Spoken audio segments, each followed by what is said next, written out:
What really happened with your host, Mike Rivero. You're listening to the Republic Broadcasting Network, where you'll find out what the Fukushima's going on. And aloha, America. Welcome to our show today. It is Thursday, November 30th, 2017. And as you can tell, we're back on with high-quality sound and BAM user video and all the rest of it. And Dan and Mike and John just put in a huge amount of work. We were up very early this morning working out an alternative solution. Spectrum is still slow out here, but at this point, it looks like the problem really was Skype and their new desktop version just really... It's junk, and we're not going to use that any longer, and we've got something else going on here. All right, we've got a lot of stuff to talk about today, and the phone lines are open, 800-313-9443. And getting on into the news here, there's a lot of stuff going on here. The big news is that Rex Tillerson is apparently leaving the administration. They're saying it's going to happen sometime in January. He's going to step down as Secretary of State and be replaced by Mike Pompeo. And then Mike Pompeo, in turn, will be replaced as head of the CIA by Senator Tom Cotton. And I think that's going to be an improvement. I don't know why Pompeo's going to do as Secretary of State. He's been caught lying before Congress so many times. But obviously a major shakeup, and obviously the end result of the fact that Tillerson and Trump weren't exactly working smoothly together. So that's where we are with that. Now, Representative John Conyers supposedly has been hospitalized, suffering from the stress and the tension related to the ongoing scandal. And it reads to me like a pitiful bid for sympathy, and it's not really working because Nancy Pelosi, who just weeks ago was defending him and calling him an icon, came on out and said it's time for him to resign and step on down. So a lot of things happening over there. Meanwhile, getting on back to the real scandals that nobody wants to talk about, Russiagate, Primary-gate, Dossier-gate, Uranium-gate, whatever, all the gates that are over there. Basically, a lawyer for former DNC IT staffer Imran Awan is scrambling to block evidence found on a hidden laptop which may contain proof of a massive spy ring operating at the highest levels of Congress in what may be the largest breach of national security in U.S. history. So apparently it is huge, and the lawyer is just trying to find some way to block the evidence on the laptop that ties into Debbie Wasserman Schultz. Now, you remember my pet theory about Hillary and her private email server? Going on back to 1994, the Chinagate scandal. Then President Bill Clinton, as he was running for re-election, used his authority as president to authorize the sale to China of militarily sensitive technology, and Chinese money was pouring into his re-election campaign using Chinese American citizens to make it all seem like it was legal. But when the investigation got going, it turned out the money was coming from Chinese billionaires and even Chinese intelligence. And they should have fully investigated back then, but the Clintons have this amazing ability to just walk away from these things. And apparently the reason they dropped the investigation was the White House email server crashed and there weren't any backup tapes. Golly gee whiz, we have no evidence to work with. How many times have we heard that one before? Speaking of somebody else who seems to have grown a coat of Teflon, apparently Jeff Epstein's trial, he's facing a civil trial over his dalliances with underage girls, was supposed to get underway next week. But apparently his attorney, Bradley Edwards,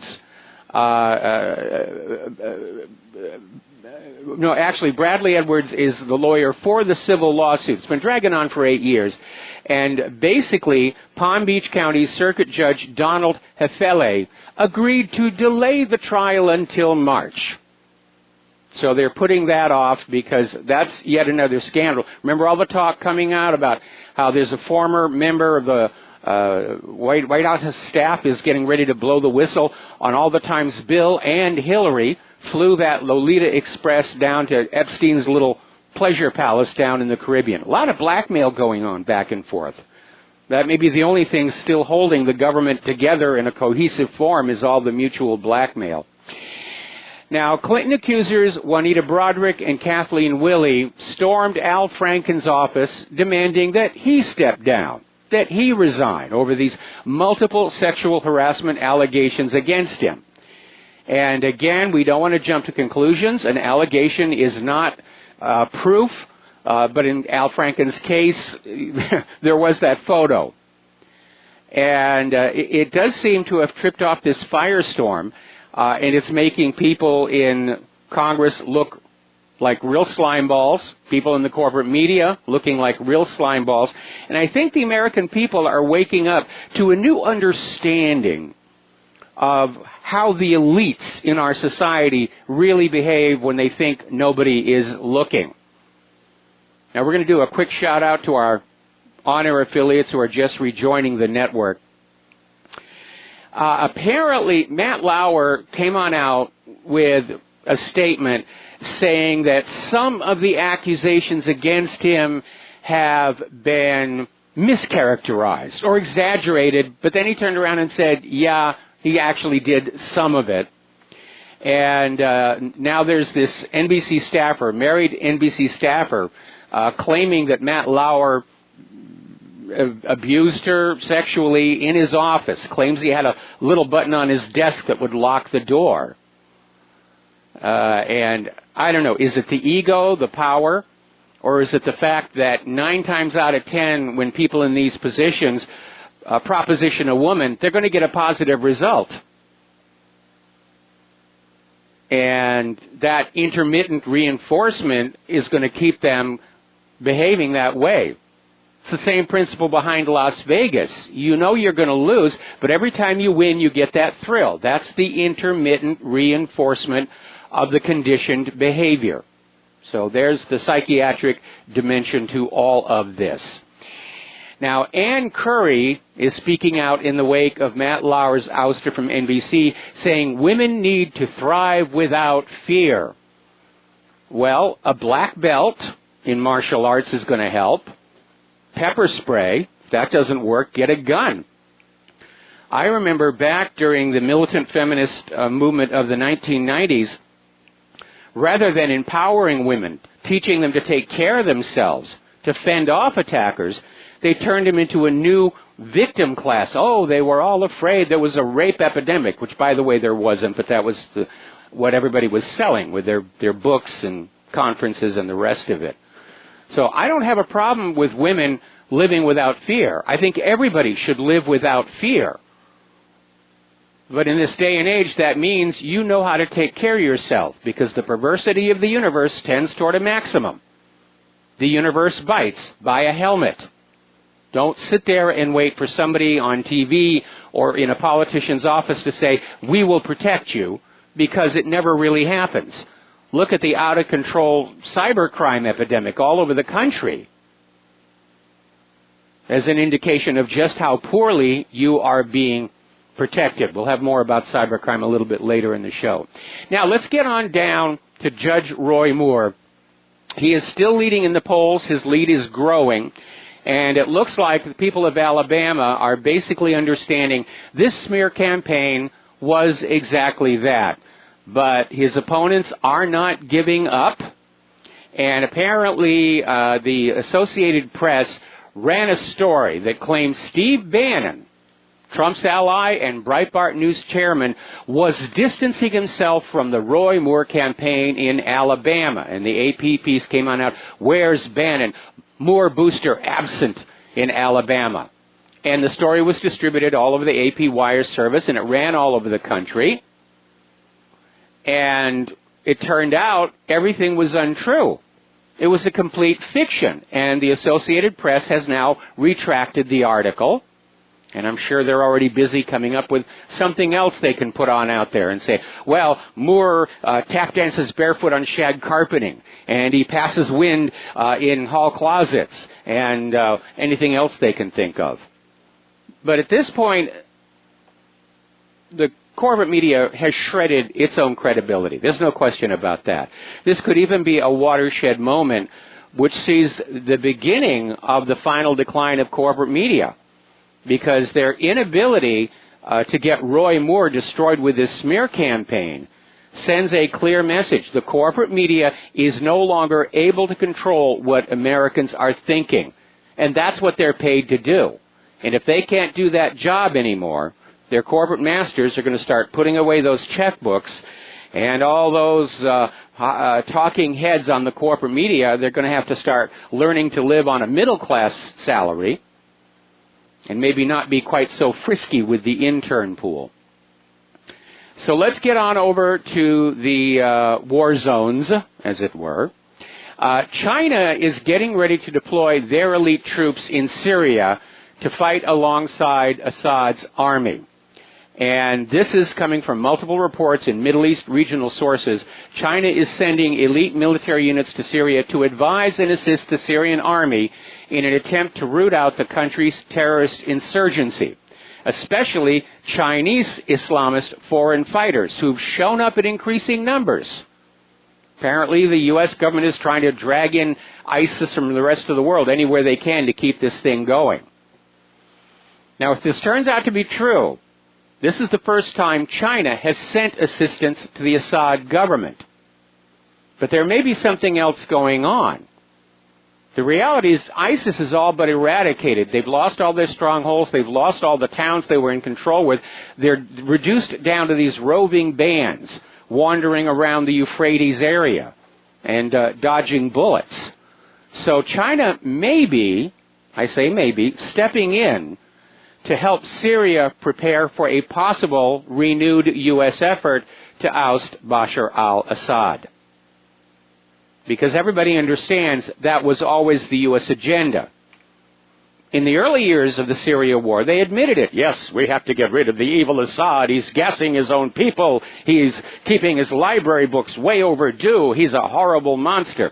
And then because the American people were getting sick of wars, they changed it around and said, well, we're not really in Syria to make war on the Syrian people. We're there to get ISIS and al-Qaeda. And then every time the U.S. flew into Syria, they would miss ISIS and al-Qaeda and bomb important Syrian infrastructure. Then we find out that President Obama and then Secretary of State Hillary Clinton were actually smuggling arms and supplies to ISIS and al-Qaeda in Syria. At the same time, we were being told ISIS were these horrible monsters that needed eradicating. It's part of the war on terror. And, of course, giving aid and company to the enemy, aid and comfort, rather, to the enemy in a time of war, that's the technical definition of treason. Now, Iran, all of a sudden, is starting to flex their military muscles, symbolically, but they're planning on sending some of their warships for visits to Italy, Spain, Algeria, and even the Gulf of Mexico. And I think that latter one may have been a little reckless. Now, legally, technically, much of the Gulf of Mexico is considered international waters. And Iran and anybody else has a perfect legal right to go there. But I'm sure the U.S. propagandists are going to seize on this saying, Iran is being provocative. They're sailing their ships off our coast. Well, how long has the U.S. government been sailing our warships off their coast? A little bit of perspective there. Now, there's a new development over in Iraq, and that is that in an interview with Press TV, Hajj al-Amiri, who heads Iraq's Badr organization, is saying that the popular forces are calling on the Iraq parliament to draw up legislation to demand the U.S. pull out all their troops from the Arab country. The war is, at least in theory, long over, but the U.S. is garrisoning Iraq to keep exerting control over it, and the Iraqis really don't want to have that happen any longer. And absent a state of war, absent a declared war, absent a UN Security Council resolution, the United States has no more legal right to be in Iraq than they do in Syria. Now, yesterday we were talking about how part of the propaganda to sell people on a war is to demonize the enemy leader, make him sound horrible, that they do terrible, terrible things, that they're a bad person, and that's why they deserve to die. And they certainly did it with Muammar Gaddafi in Libya. And the reality is, Gaddafi was trying to be a good ruler for his people. Under Gaddafi in Libya, a home is considered a natural human right. There are no homeless, or there weren't under Gaddafi. Today it's a different story entirely. Under Gaddafi, education and medical treatment were all free. Contrast that with the high cost of education and medical care in this country. And it's not like they're all that different in terms of quality. Now, something that Gaddafi did that a lot of people admired is he built the largest irrigation system in the world. They were calling it the Great Man-Made River, and it basically, funded by the Gaddafi government, designed to make water readily available to all Libyans across the entire country. They were greening up the country. They were starting agriculture in formerly arid areas. They were building up their infrastructure, not their war machine. And along with that, with the new abundance of farmland, any Libyan who wanted to start a farm, they were given a house, farmland, livestock, and seeds, all free of charge. Does this sound like an evil leader? When a Libyan woman gave birth, she was given $5,000 for herself and the child to get a good start, make sure the baby had everything that they need. Electricity was free in Libya. No electric bills. Gasoline was 14 cents per liter. And most importantly, and I think this is very telling, Gaddafi raised the level of education. When Gaddafi took power, only 25% of Libyans were literate. And he brought it up to 87%, with 25% of students earning university degrees. Now, these next two are really the reason why Libya had to be destroyed and Gaddafi had to be killed. Libya had a state bank, not a private central bank, a state bank, and it provided loans to citizens at 0% interest by law. And Libya had no external debt. They did not owe their wealth to the Federal Reserve or the ECB or any of that. And finally, of course, there was the gold dinar, where Gaddafi came out with a gold-backed currency and said, if you want to buy Libya's oil from now on, you will pay for it with the gold dinar. That was going to stimulate trade with his country. And the rest of Africa were looking at the gold dinar and saying, that's a stable currency. Let's start using that. Let's drop the dollar and go with that. And that's the real reason for the war on Libya. Had nothing to do with Gaddafi being a bad guy. It was all about protecting the wealth and power of the private central banks, especially the Federal Reserve. All wars are bankers' wars. There's an article under that title at the top of the main page. If you haven't read it, you probably should take a look. Now, getting on over to Korea, things are getting very, very intense over there. The U.S. is warning that the North Korean leadership will be utterly destroyed in case of war. So there's a little bit of chest thumping going on, telegraphing a decapitation strike.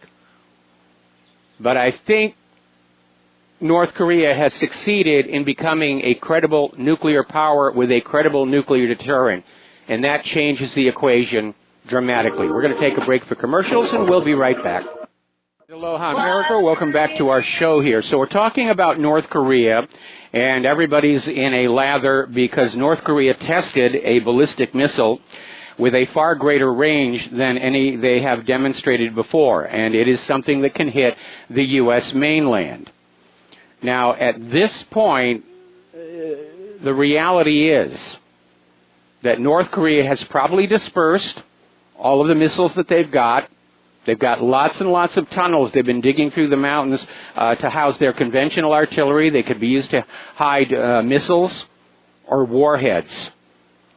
So the idea that the U.S. can go on in and do a decapitation strike does not prevent a retaliation. And that's what makes the deterrent credible. It would be very, very risky to try that. The only way the U.S. could attack North Korea now and guarantee there was no retaliation is to literally nuke the entire country. And even with all the nuclear warheads the United States has, they can't quite get all of North Korea melted down to where the tunnels and storage places would be destroyed. But they're out there talking this tough talk. And they're starting to get pushback from the rest of the world. Russia has rejected a U.S. call to cut ties with North Korea. And Russia is basically saying North Korea has every right to test missiles, just like any other country. Russia recently tested one. The U.S. tests missiles all the time. They're trying to make a big deal out of the fact that North Korea is building up a defensive deterrent capability. Now, apparently, Donald Trump, in talking with Xi Jinping, is saying the U.S. is going to impose even more sanctions on North Korea. And we're not sure what that's going to be. They're trying to get China to cut off oil to North Korea, but that's going to harm China's already fragile economy. China and North Korea are trading partners. It's going to be very hard to get them to go along with this. And the reality is that while North Korea does trade with some countries like China, because of the isolation they've been in for so long, they're actually quite self-sufficient. They're not hopelessly entangled up with the global economy.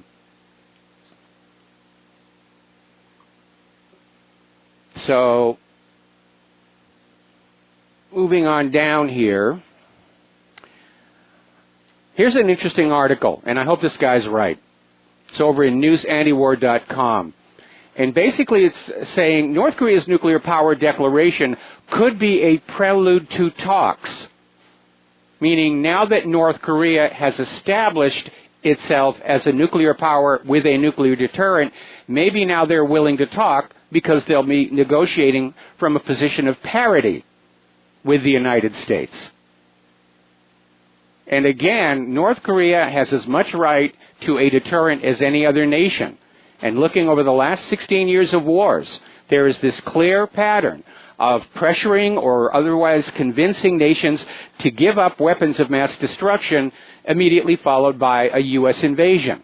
And North Korea is smart enough to see that that is the pattern. So they've got absolutely no reason to give up that deterrent because that's what's going to keep them peaceful. That was certainly the reason given to our generation for the huge nuclear arsenal built by the United States and even by Russia. Mutually assured destruction means nobody's going to push the button, although we came dangerously close during the Cuban Missile Crisis. But I think Kim Jong-un, he gambled. It was a dangerous gamble, but I think he's won. I think he's won. Okay, now, apparently the former Egyptian premier, Ahmed Shafiq, is complaining that the United Arab Emirates is preventing him from traveling to his country. He wants to run in Egypt's presidential elections next year, but apparently the UAE is forbidding him to leave the country. So that's going to probably develop into a sticky diplomatic situation. Going to take another break for commercials, and we'll be right back. Oh, wait, they changed the clock on me. I keep forgetting that. Anyway, another development in Egypt. Russia has negotiated a deal for its warplanes to use Egypt bases. This is going to allow Moscow to project more power and influence across North Africa and the Middle East. And once again, Israel is bombing the Gaza Strip. They're claiming the justification was... Aloha, America. Welcome back to the show here. Getting on back to Israel. Yesterday, we reported that the Knesset apparently has passed this law which says members of the Knesset or the Prime Minister are now above the law, cannot be investigated for corruption.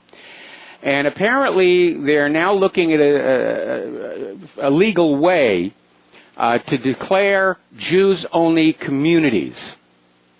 And this is reported in the Jerusalem Post. And so this nation-state of the Jewish people is currently being shaped by Knesset committee ahead of expected efforts by Netanyahu's coalition to pass it into law. And one article of the legislation says that every resident of Israel, without difference of religion and nationality, has a right to act to preserve his culture, heritage, language, and identity, and that a religious or national community has the right to establish a separate communal town. Well, I find this rather hypocritical because the rest of the world is being told that they must accept open borders, multiculturalism, blended societies, uncontrolled migration, that we have to accept each other's foibles of behavior like rape and crime. But Israel wants to have Jews-only communities. Can you say apartheid? I knew you could. Apparently, Trump is going to announce the move of the American embassy to Jerusalem, possibly as soon as next week. And this has been a big issue for a long time. Israel wants to claim Jerusalem as their capital city. The capital of Israel is actually Tel Aviv. And when the United Nations crafted that partition plan, they declared Jerusalem had to be a shared city between Jews, Christians, Muslims, and the Orthodox community. And, of course, Israel wants it all. And bit by bit, they're trying to annex or take over or simply buy East Jerusalem, which is supposed to be the Muslim section, and the future capital of a Palestinian state. But by moving the American embassy to Jerusalem, Trump is basically sanctioning a view that Jerusalem really is the capital of Israel. So, little disappointed on that one there. There's a new draft law sponsored by members of Netanyahu's coalition that would see activists who promote the boycott, divestment, and sanctions movement face criminal charges and jail time. Now, a boycott is a recognized form of peaceful protest. Here in the United States, it's protected under the First Amendment. But apparently the boycott is having a huge success,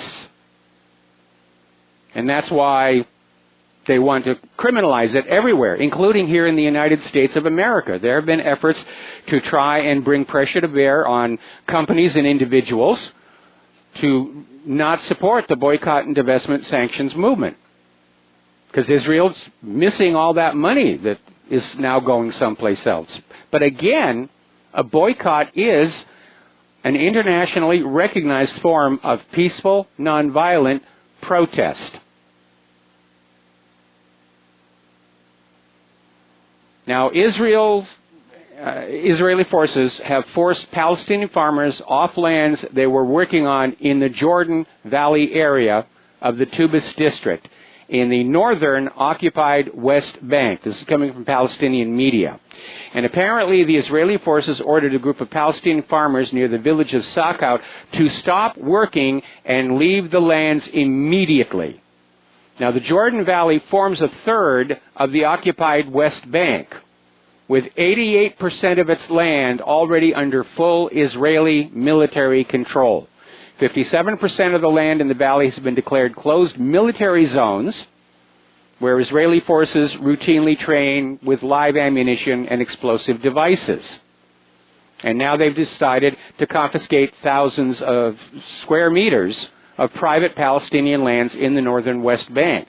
And what's really interesting is Israel actually violates their own law and international law, because under international law, governments are allowed to commandeer private property for military purposes. But when the military need no longer exists, the land is supposed to be given back to its original owners. Now, in the case of Israel, they'll declare a section of land, a military zone, a buffer zone, and they'll go on in and play with it for a while. And then when they no longer feel they need it, it's turned over for private development to Israeli businessmen. So it's just another way they're trying to chip away at Palestine, bit by bit by bit. The rest of the world does seem to be waking up to what's really going on the ground in Israel and Palestine. And apparently, women MPs from an Algerian parliamentary delegation walked out of an international conference just as members of the Israeli Knesset were about to speak. A little taste of their own medicine. Because if you'll remember past UN meetings, every time the representative from Iran gets up to speak, the Israeli ambassador will just storm out in a huff of indignation.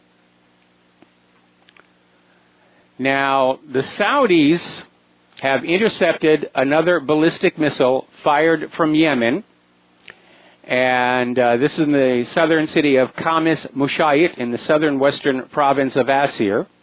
And I'm sure that the corporate media will be screaming that Iran was behind this, Iran gave them the missile. But as was the case with the last one, this is a missile designed and built entirely within Yemen, and Iran has got nothing to do with it. You have to hand it to the Yemeni people. They're facing a tremendously better equipped military from Saudi Arabia, but they seem to keep out-soldiering them. This war has gone on much longer than bin Salman expected, or for that matter, the U.S. government expected. Those are tough people over there. Speaking of Algeria, apparently they're refusing to join this Saudi-led Muslim military alliance. Saudi Arabia is trying to glue together this coalition of the Muslim nations with which to go after Iran and so forth and so on. But Algeria has now joined Iran, Syria, and Iraq in saying, we want no part of this. And so this coalition may be fragmenting before it even gets going. Now, apparently, one of the newspapers quoted retired Algerian Colonel Abdul Hamid al-Sharif as saying, the alliance is an alliance of aggression, yes, it is, that represents the conflicts of interest raging in the region, and Algeria refuses to be part of it.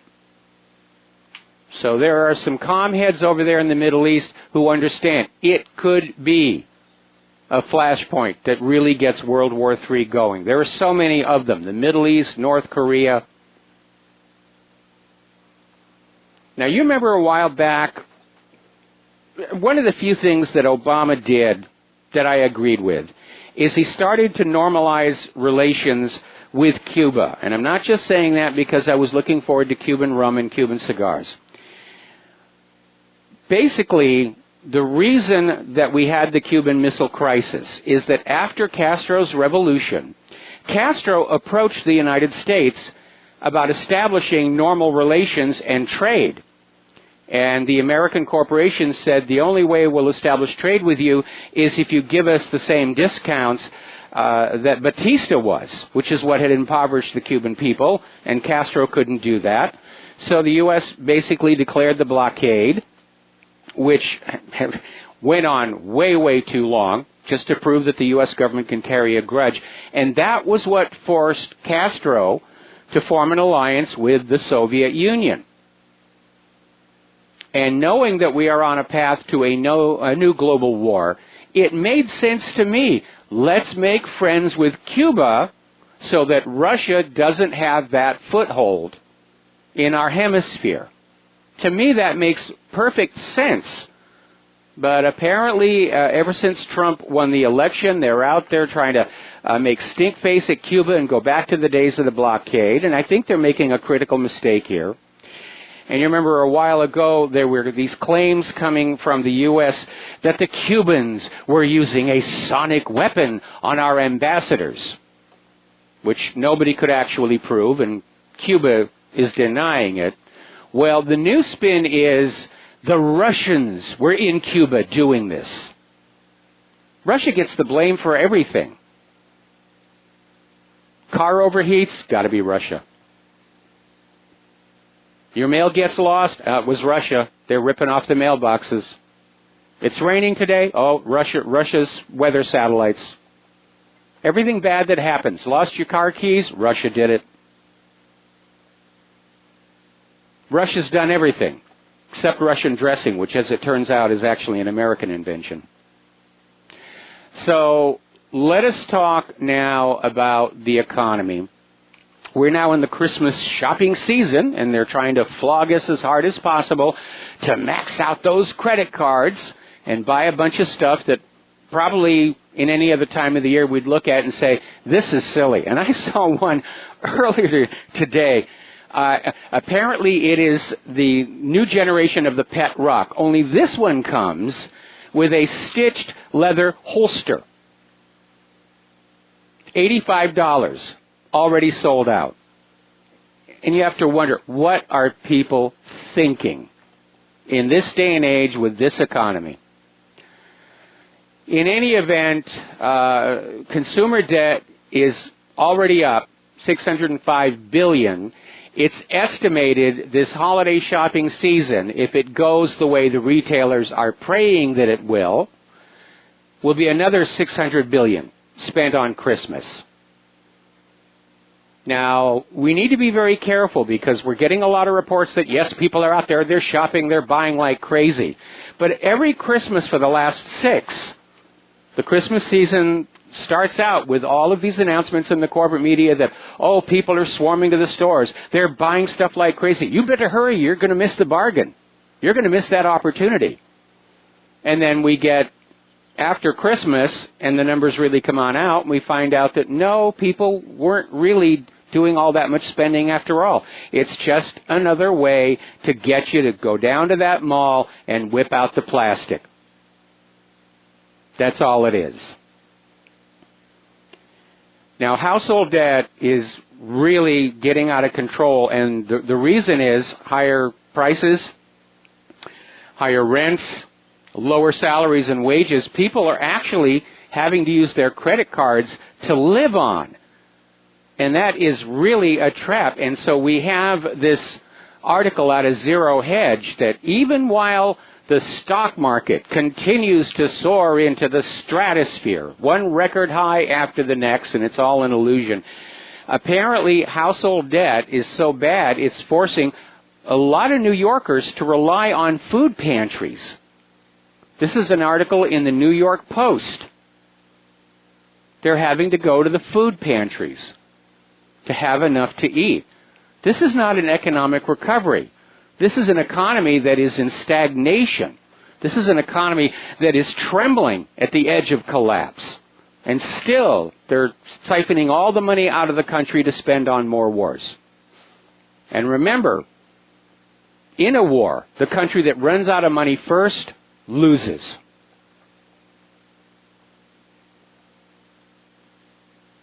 Story out of Blacklisted News. Morgan Stanley, with a long rap sheet of corporate crimes, says that Jeremy Corbyn holding them to account would hurt them worse than the worst Brexit. Oh, we would suffer. We bankers would suffer. You can't hold us to account for our crimes. And they seem to get away with it. Because when they get caught, there'll be a settlement, which comes off the bankers' taxes and increased fees to their customers. The banking executives never go to jail. They never have to do a payout out of their own personal pocket. And they've gotten arrogant in their status. That's what this article shows. Morgan Stanley is out there saying, don't prosecute us for our crimes, it would cause us hardships. What's that slogan they have over on the cops' reality TV show, don't do the crime if you can't do the time. I think that applies here. Tony Blair is out there becoming the new star of The Remainers, and he's telling French Britons will change their mind. And the UK is already turning around. They're regretting having voted for Brexit. They're already talking about trying to have a second election, which they'll work that much harder to try and steal, because there was massive election fraud in that Brexit election, all against Brexit. Just like there was massive election fraud in this country last year, all of it against Donald Trump. But Trump won, and so did Brexit. Deal with it.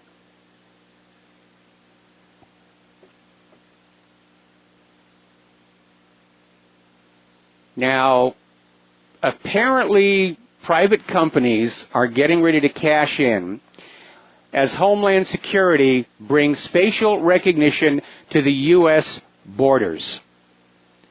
And it's a big business. It's becoming another complex because facial recognition has not been shown to be 100% reliable. And look at the disaster with the iPhone 10. And yet they're spending huge amounts of money on it. A lot of the stuff Homeland Security has bought throughout the years has turned out to not be reliable. It's possible to get things through those scanners. The swipes get false positive. There's a little cloth that they wipe over your luggage to see if you're carrying drugs or explosives. They get false positives. If you had turnips for dinner last night, you may get a positive for heroin that's completely bogus. But it's big business, and the money is driving the cycle. Now, a little bit of good news here. Apparently, the Bundys, Cliven, Ammon Bundy, and Ryan Payne, have all been given pre-trial release. This was very upsetting to the prosecutors who tried to portray them as a clear danger to the community and risk of flight. But they're out free now. At one point, Clive Bundy said he was going to stay on principle, but last I heard, they're all out. We're going to take a break for commercials. We'll be right back. Aloha, America. Welcome back to the show here, and we're going to take a phone call from Kevin in West Virginia. Aloha, Kevin. Welcome to the show. What's on your mind? Hey, Mr. Mike. All these sexual allegations, it kind of reminds me of the J'accuse. With the French Revolution and the guillotines start flying. Yes. I don't know if you catch my parallel.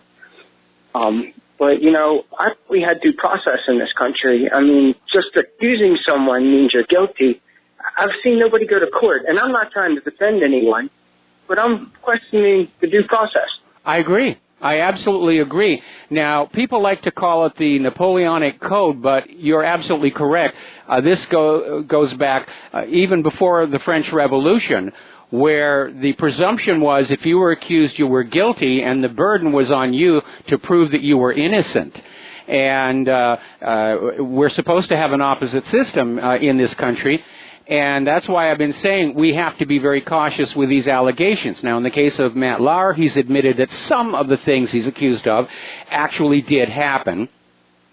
And but again, an allegation is not a fact; it's not proof, and we should be a little bit cautious because it does seem to be blowing up into the new fad. And it does remind me a lot of the rape hysteria back in the 1990s with the militant feminists, where, everybody wanted to be a victim because they could get on TV. There were even T-shirts that said potential rape victim that women were buying and wearing. It's almost like they were advertising to get attacked. But these mass movements can get going and then spinning out of control. This one definitely has. Now, for those who've really committed these crimes, let's give them a nice public tarring and feathering, but let's not ruin innocent lives, just getting caught up in the hysteria here. Yeah, I totally agree. It just seems like all the strides that we've taken forward, we're taking 100 back. I agree with you on, I'm going to say 75% of the time. Dustin from New Jersey, absolutely genius. I agree with him about the same amount of times, 75% about the time, what you guys have to say. It's not here, debating isn't the issue. It's going to solutions and talking about solutions. And what we're facing is, in retrospect, I feel like we've been hijacked, or the freedom or liberty revolution has been hijacked with like this French Revolution, like a French Revolution 2.0. I don't know how we're going to face this. I feel like, the purging of everybody in the media is getting row of one set of shark teeth, and then the new row of shark teeth is getting ready to emerge. And I have a feeling it's going to be your quasi-liberty people, and I think they're going to start trying to have us infight with amongst ourselves. Oh, they've been trying that for a very long time. They're always trying to stir up trouble between the various independent media hosts, and I refuse to bite because now's not the time for us to be playing that way. We all have to work together if we're going to head off this war and try and get the country back to a true republic. Kevin, we're going to have to let you go. We got to do a station identification, and we'll be right back. Aloha, America. Welcome back to our show, hour number 2. The phone lines are open, 800-313-9443. And I got to tell you, I'm just really enjoying how smoothly all of this is working now that we got rid of Skype. And yes, we're not getting the proper bandwidth from Spectrum that we should. But as was pointed out to me before we made the switchover, BAMuser got out just fine. Everything else was working. Just this Skype on this machine, Microsoft really messed it up. And maybe their focus is on Skype for iPhones and tablets because those appear to work really well, and we do use them. And maybe they're just sort of moving away from the desktop because the future model is handheld portable terminals, and all of your data and software is in the cloud. Now then, interesting little story. This is from Fox News, Brett Baer, talking about how the rate of fake hate crimes has hit an all-time high. And there have been a lot of fake hate crimes. But generally people weren't suspicious when they saw a hate crime. It had to actually be documented, yes, this person did the damage to themselves. There have been some very famous ones, like the Tawana Brawley rape hoax. But now people are becoming skeptical. And when they see a hate crime, they don't leap to the conclusion it must be real, oh, it's horrific, somebody must do something. They're suspicious, they're skeptical, and they ought to be. Because according to this Fox News report, it is an unpleasant reality. A lot of these hate crimes are actual hoaxes for political gain, or just for attention. Just for attention. Now, House Speaker Charles McCall and Representative Josh Cockcroft have announced the House Special Investigations Committee has created a whistleblower hotline for state employees to anonymously and confidentially provide allegations of waste, abuse, and fraud taking place in state agencies. I hope that phone line has multiple lines because there's a lot of it out there. And for those of you who've got something to whistleblow, the hotline number is 405-962-7890, and it's also on the main page of whatreallyhappened.com, so you can go find it. But there is a lot of fraud and waste. Here in Hawaii, there's almost a fist fight going on over this idea that it's time to audit our light rail project, which is years behind schedule, billions of dollars over budget, nowhere near completed yet. And everybody's saying, where did all the money go? And there's a citizens group that is saying there should be an audit given that this is all public money. And the people behind the light rail project are saying, we don't need an audit. I mean, that's like asking to audit the Federal Reserve. I mean, you guys got to be just silly out there. We posted a couple of articles on what really happened, some flashback articles about some of the ridiculous things that police are buying with civil forfeiture money. Remember when John Oliver took that issue on Next Week Tonight? It was a great segment. It's a great segment. So there's a lot of corruption out there. Somebody has to be willing to do something about it. All right, we're going to take another phone call here. Don in Iowa, aloha. Welcome to the show. What's on your mind? Oh, Mike, yes, I heard a snippet from Bernie Sanders, and he said, he was talking about this tax cut. He said as soon as this tax cut's going to put us farther into debt by 1.7 trillion, I think is what he said. And as soon as this passes, the same guys are going to be saying, oh, we're in debt, we're going to have to get money out of Social Security and Medicaid. He's right. They've been wanting to dip their hands into Social Security for years. They keep trying. They already did that back when Bill Clinton was president. He plundered the Social Security Trust Fund for all the cash that was set aside for the baby boomers, and he replaced them with a special Treasury bond so he could say it was just a loan, but the government can't make good on those bonds now. If you really think about it, the U.S. government, along with embezzling the American workers' cash in the first place, has now defaulted on the American worker. And everybody is saying Social Security is going to go cash negative any time now as more baby boomers retire, and fewer Americans are working to pay into the system. At this point, unless they're willing to do something dramatic, like simply shut down the Federal Reserve and write off that debt, there's no way to save the situation. It's already gone hopelessly beyond any point of reasonable possibility of return. There's no repair for it. When you're taking all the wealth out of the ordinary people, you're piling it all over large corporations and rich individuals and spending huge amounts on war. There's obviously a point where it's all going to fall apart, and it doesn't matter how many printing presses you've got and how many zeros you hit on that computer keyboard, because you devalue the dollar to the point where it won't buy anything anyway.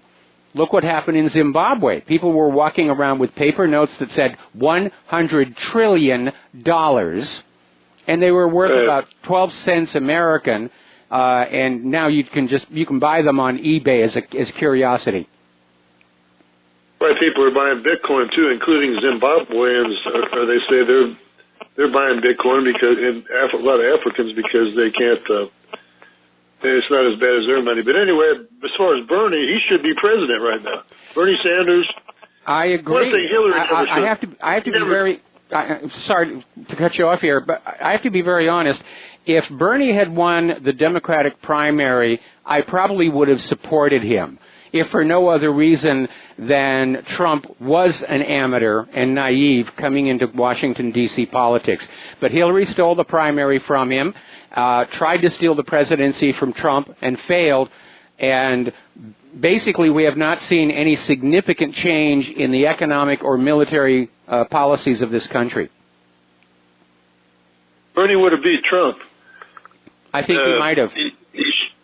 Oh yeah, he would. He was running ahead in the polls and everything, and the only reason Hillary lost is because she's so horrible, you know.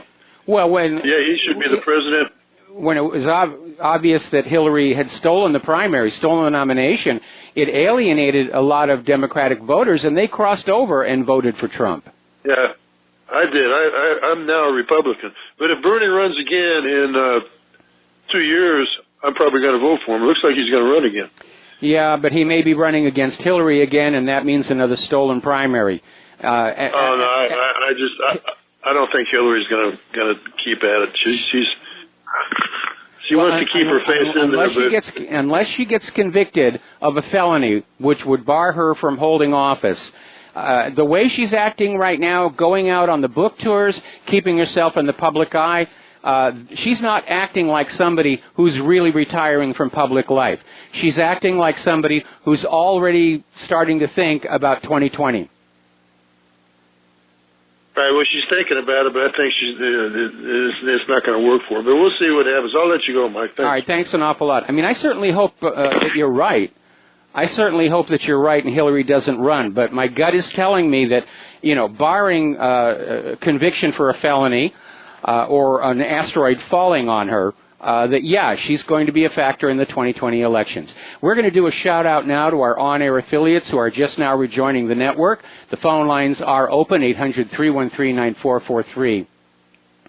Now, the United States Supreme Court has taken up the case regarding warrantless collection of cell phone records. And this is probably the most important Fourth Amendment battle of the digital age. And so they're going to be looking at this case involving law enforcement accessing cell phone records without a warrant. Now, unfortunately, Canada just set their own precedent, and they went ahead and said, yes, in point of fact, the police can look at cell phone data and records without a warrant, including anybody who's just in the area of the network. So that sets a bad precedent there.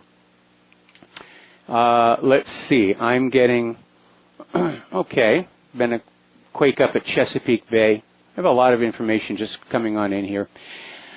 So let's see. Let's talk about human-caused global warming. Winter is really beginning to settle on in. Much of France is getting their first heavy snow of the season, with 50 departments placed on alert for snow and ice. And it's expected to hit much of France, with the National Weather Agency, Météo France, placing 50 departments on yellow alert. That's the third highest warning level, meaning traffic hazards, take extra precautions, and drivers are warned to be particularly vigilant. And it is snowing here in Hawaii. I know a lot of people find it very weird to think about snow in Hawaii, but we actually do get it up on the tops of the volcanoes on the Big Island, and it's starting to snow there. It also snows on Haleakala, which is on Maui, but it's a heavy snow, and it has been getting heavier over the last few years. But they're still out there pushing this global warming, climate change agenda by any means that they can. And the Moody's credit rating agency is now warning cities from Maine to California, saying that if they don't start preparing for climate change, their credit ratings will be lowered, which means they won't have access to cheap credit. It's a financial coercion. Start doing what needs to be done to deal with climate change. And ultimately, the agenda about human-caused global warming or climate change is not about global warming or climate change. It's about having more control over your life, about allowing some global environmental authority to decide for you how you're going to live. And a lot of this is inside Agenda 30. Used to be Agenda 21, but they fell behind on the schedule, where they're saying that the living standards of everybody on Earth need to be driven down. Now, for much of the Earth, people are already there.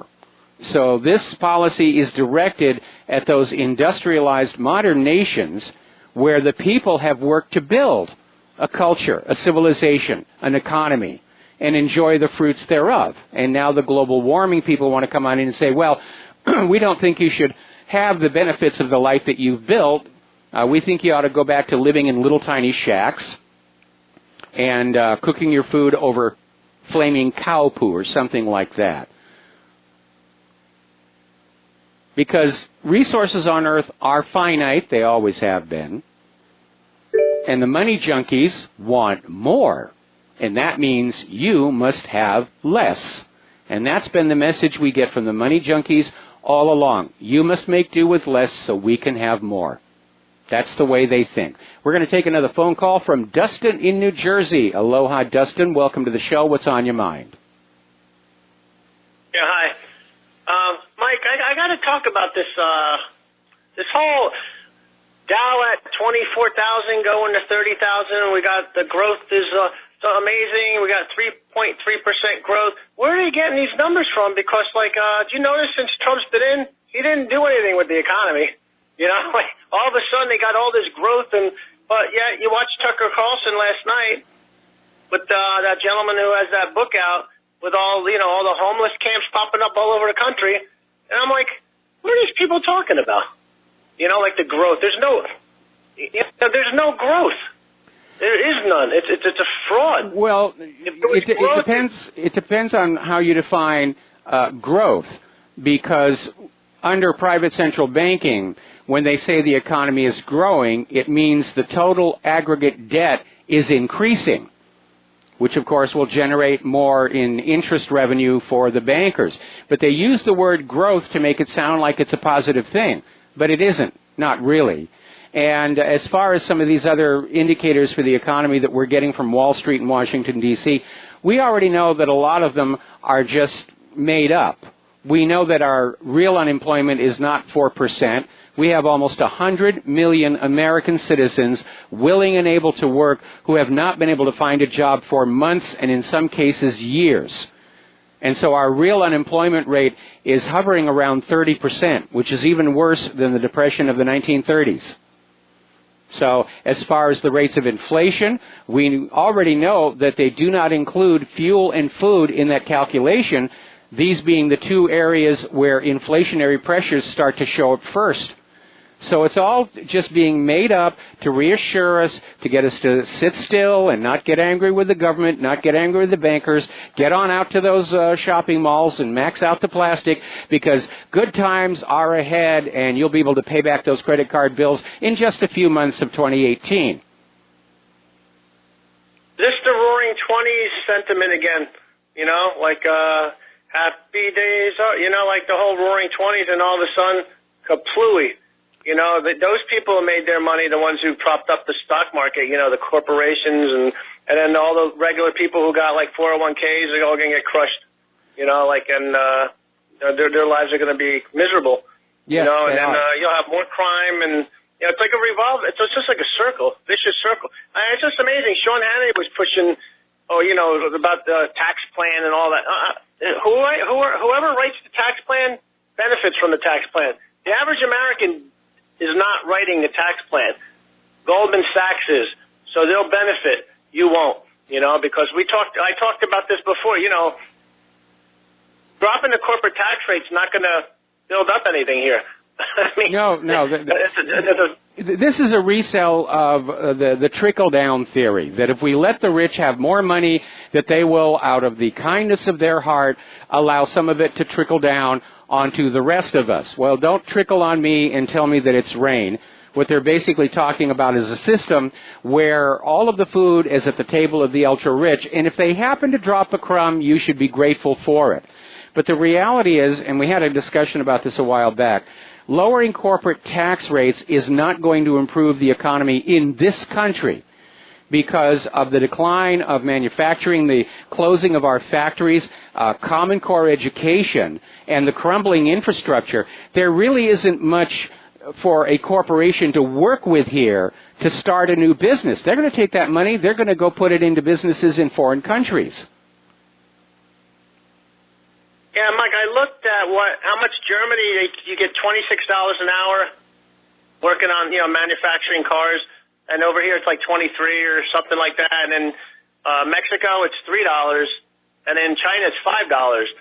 So I'm like, those companies are not coming back, even with the 20%, you know, corporate, you know, plus all the loopholes that come with because remember, they're not being forced to you know, with the corporate tax rate getting dropped to 20, there's no strings attached.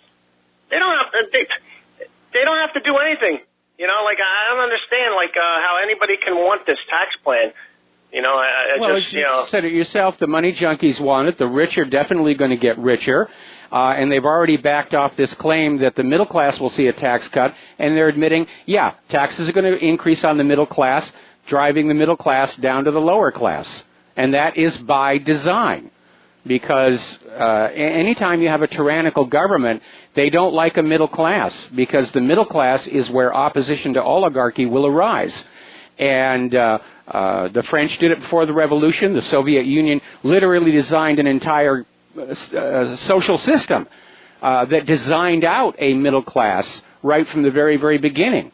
And we've seen the middle class under attack in this country for decades. And it's not going to turn around while we have the same policies continuing. The worst being, of course, that private central banking model. Yeah, it's the same people in there. They outsourced their jobs in the first place. That's the funny thing. Well, not funny, but they outsourced the jobs in the first place. Well, they don't care. They don't. But we have to take a break for commercials. And Dustin, thanks a lot, Mike. All right, thanks an awful lot. We're going to be back after these few words. Aloha, America. Welcome back to our show. And grab your paper and pencil here, because if you want to help out Republic Broadcasting, and we need your help, the postal address to send a donation is Republic Broadcasting Network, 2251 Double Creek Drive, number 302, Round Rock, Texas, 78664. And the phone number, if you want to phone in a donation with a credit card or a debit card or something, is 800-724-2719, extension 03. We're just now getting word there was a 4.4 earthquake near Dover in Delaware. Now, 4.4 isn't all that big, but Delaware does not have a history of seismic activity. But yes, they have fracking, and apparently there is a fracking ban being considered by their legislature. Maybe a little bit too late. Remember, before fracking, Oklahoma never had earthquakes. Now they're getting dozens and dozens. Let's take some phone calls here. Francis in North Carolina. Aloha, Snack Bar. What's on your mind today? Hello, aloha to you both, Snack Bar and whatever. As far as the earthquake goes and the fracking in Delaware goes, only thing I can think of is do-do-do-do-do-do-do-do-do-do-do. But that's not the reason why I called.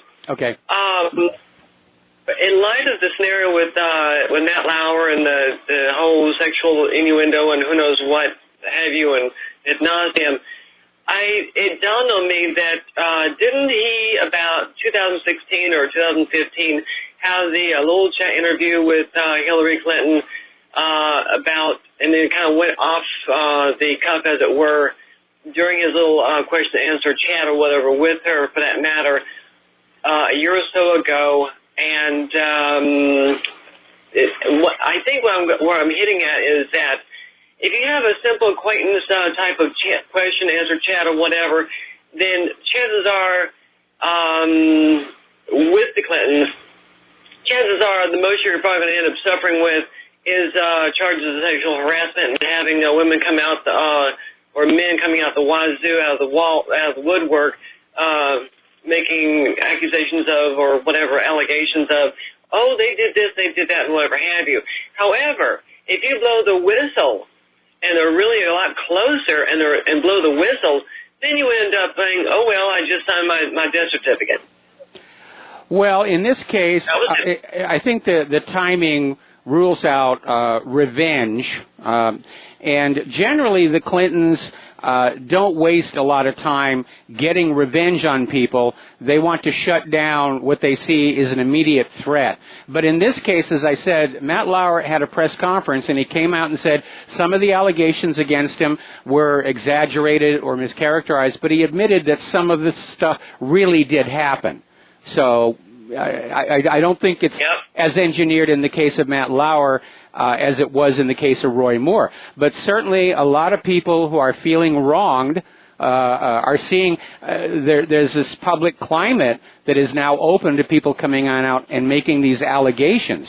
And, of course, back in the 1990s, feminist movement, and even during Hillary's campaign, they were always pushing this idea that when a woman made an allegation like that, she ought to be just believed at face value.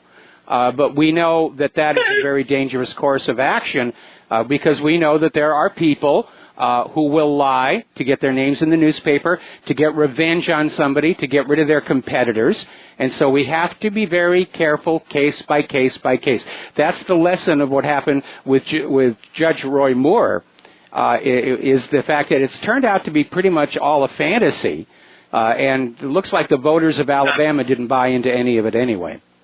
Well, you know, what is basically coming from women as far as allegations are concerned, you know, the same could be said for the flip side of the fence, as far as men allegating that they were, you know, assaulted this way, that way, or unwanted this or unwanted that in return from women that they've come in contact with. So it's like, okay, so it's okay for this sex to have make allegations of one thing, but it's a very mixed picture, because if a man goes and makes an allegation of such, generally they're not looked so down upon for that matter. They're basically like, oh wow, you did this or did that, way to go, dude, you know, type of mentality. Whereas a woman is just the opposite. She's basically looked down upon as though she's basically a slut. So, well, I have to disagree with that because of the common perception that women are a victim class. And I think, hi, America, welcome back to our show here. And we're going to take some more phone calls, starting with Brendan in San Francisco. Aloha, Brendan. Welcome to the show. What's on your mind? Hey, Mike, maybe the other shoe dropped on the Clintons over there in Delaware, and that's what that seismic activity was. Maybe she fell down the stairs again or something. I don't know.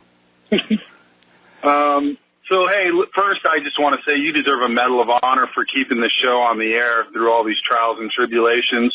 Well done, my friend, and we all appreciate your efforts. Well, thank you, but I have to share that, you know, with Mike and Dan and John, because we were all working together to find out, first of all, what the problem was, and then find a way to get around it. And now, of course, because BAM User is shutting down their community streaming service, I'm setting up an alternative system, which so far looks like it's probably going to have better video and audio quality as well. Well done. I troubleshoot elevators for a living, so I can imagine what you guys are dealing with. Okay, so I called in because I wanted to recommend a video interview with Julian Assange and Amy Goodman, where he just blows her out of the water, and she's trying to pin him down on Roger Stone. And I won't do any justice describing the interview. I just encourage all your fans, and if you could post it on whatreallyhappened.com. It is one of the best interviews, blowing up the whole Russia-Trump narrative. He goes into how Stone is just trolling the media and their heads are spinning. And, you know, please, folks, go watch it because it is so concise, so articulate.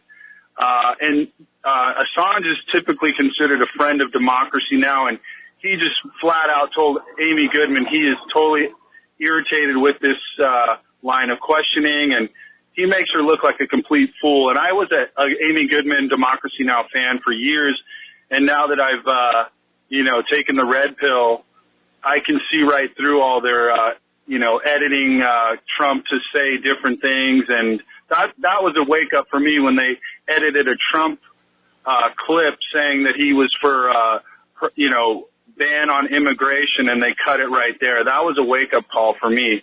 So please, folks, go look at that interview, and if you can post it, Mike, do it. And thanks again. All right, well, you're welcome. I'm looking at the search right now. I'm seeing a multiplicity of videos, so I'm going to have to go through and find that one. It'll have Roger Stone. Roger Stone will be in the headline or in the link or whatever. Okay, well, I'm not seeing it yet, but I will make a point of hunting it down, okay? Thanks, Mike. All right, thank you, and we're going to switch over to James in Tokyo. Aloha, welcome to the show. What's on your mind? Hi, Michael. I'm actually just calling you to make sure that you and Claire were okay after that extremely violent, horrific incident that occurred in Hawaii last week. otherwise known as Black Friday. Well, we stayed in the house. Okay. We barricaded the doors. You know, we had our emergency food and water, and we closed the windows and we hid out. Great. Hey, your last caller, I think the Russian narrative anyway collapsed. I mean, it's already out that Hillary paid for a dossier, which two of the sources were listed as Kremlin agents for the purpose of trying to change the election. So I think that's already collapsed. Anyway, I think for the most part you're right, but Mueller's still out there trying to find somebody that he can threaten with jail to get him to turn against Trump. It's just an absolute hatchet job, and he shouldn't be in that job because of his obvious conflicts of interest. And by the way, those two Kremlin sources that were used in Christopher Steele's dodgy dossier turn out to have not had connections with the Kremlin for many years. So they weren't on the inside, and as I was pointing out yesterday, if, in fact, Russia had managed to compromise Donald Trump with a couple of hookers, that would be probably the most closely guarded state secret. Because if it goes on out and Trump gets removed from office, then the entire point of having compromised him in the first place is lost.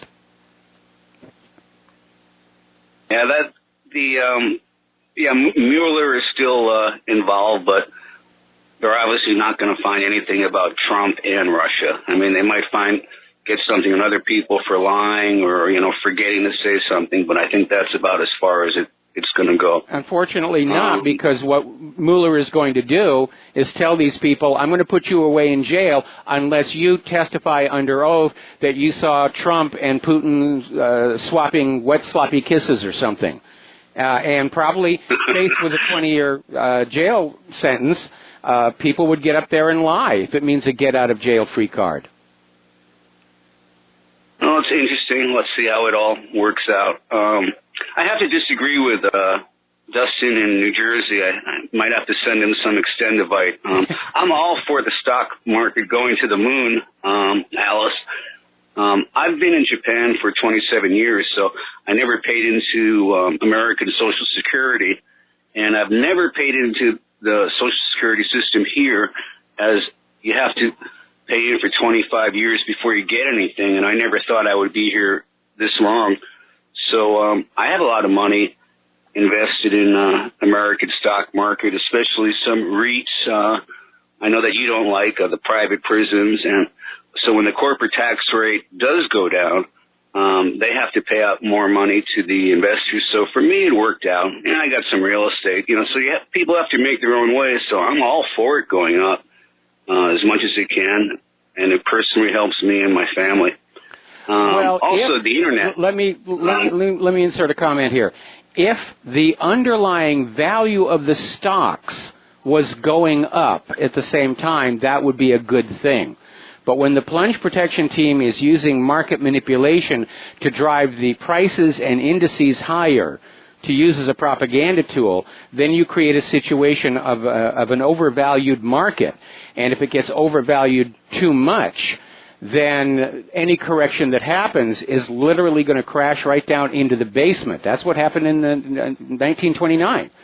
And the danger here is our stock market is overvalued, even worse than it was in 1929, because those sky-high stock prices have become almost completely disconnected from the actual value of the underlying stocks. In my opinion, what you're saying is right, but you also got to take that on a company-by-company basis, because some stocks are overvalued, like a Tesla, and other stocks are, I think, fairly valued. So, like, personally, I just take it on a company-by-company instead of trying to group everything together. About the Internet, you've been having some problems.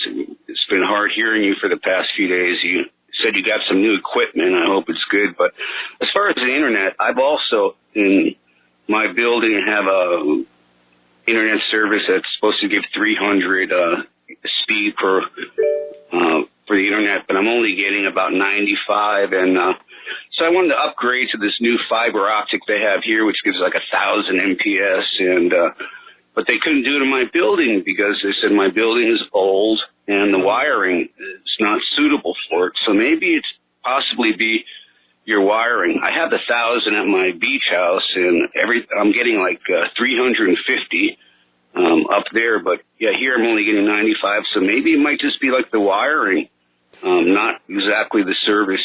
Well, in your house. The wiring is an issue in our house in terms of our considering DSL from AT&T, and they're already providing gigabit rates, but again, your phone lines have to be fairly modern so they can carry the additional bandwidth, and ours are not. This place we're living in was built back in the 1970s, and it's still 1970s wiring in the walls. So as far as not getting the bandwidth that you're paying for and is advertised, that really is an issue for like the Trade Commission or somebody to say, why aren't you providing these people? Now, I don't know how the Internet works in your building, but if it's a single cable coming on in and maybe it's being shared by a lot of people, that could drag down the bit rate into the individual units. So that could be an issue if the infrastructure isn't being kept up. Certainly that appears to be the case with Spectrum because they're signing on all these new people and they're not enlarging their capacity at the same time. They're profit-taking, they're putting the money in their pockets for bonuses, or they're writing checks to the stockholders to keep them happy. But much of our infrastructure in this country is crumbling, and the Internet is no exception. Well, I hope you get it all worked out, and once again, nice talking to you, Mike, and you have a good day and that lovely harp-playing angel. Bye-bye. Absolutely. Thank you very much. And, yeah, it looks like we've solved our audio problems for RBN. I'm working on a new replacement for BAM User, which so far looks like it's actually going to be better quality as well. So in the long run, it's going to work on out. You'll get to see my gray hairs and my wrinkles and other defects in much greater clarity and beautiful high def and the rest of it.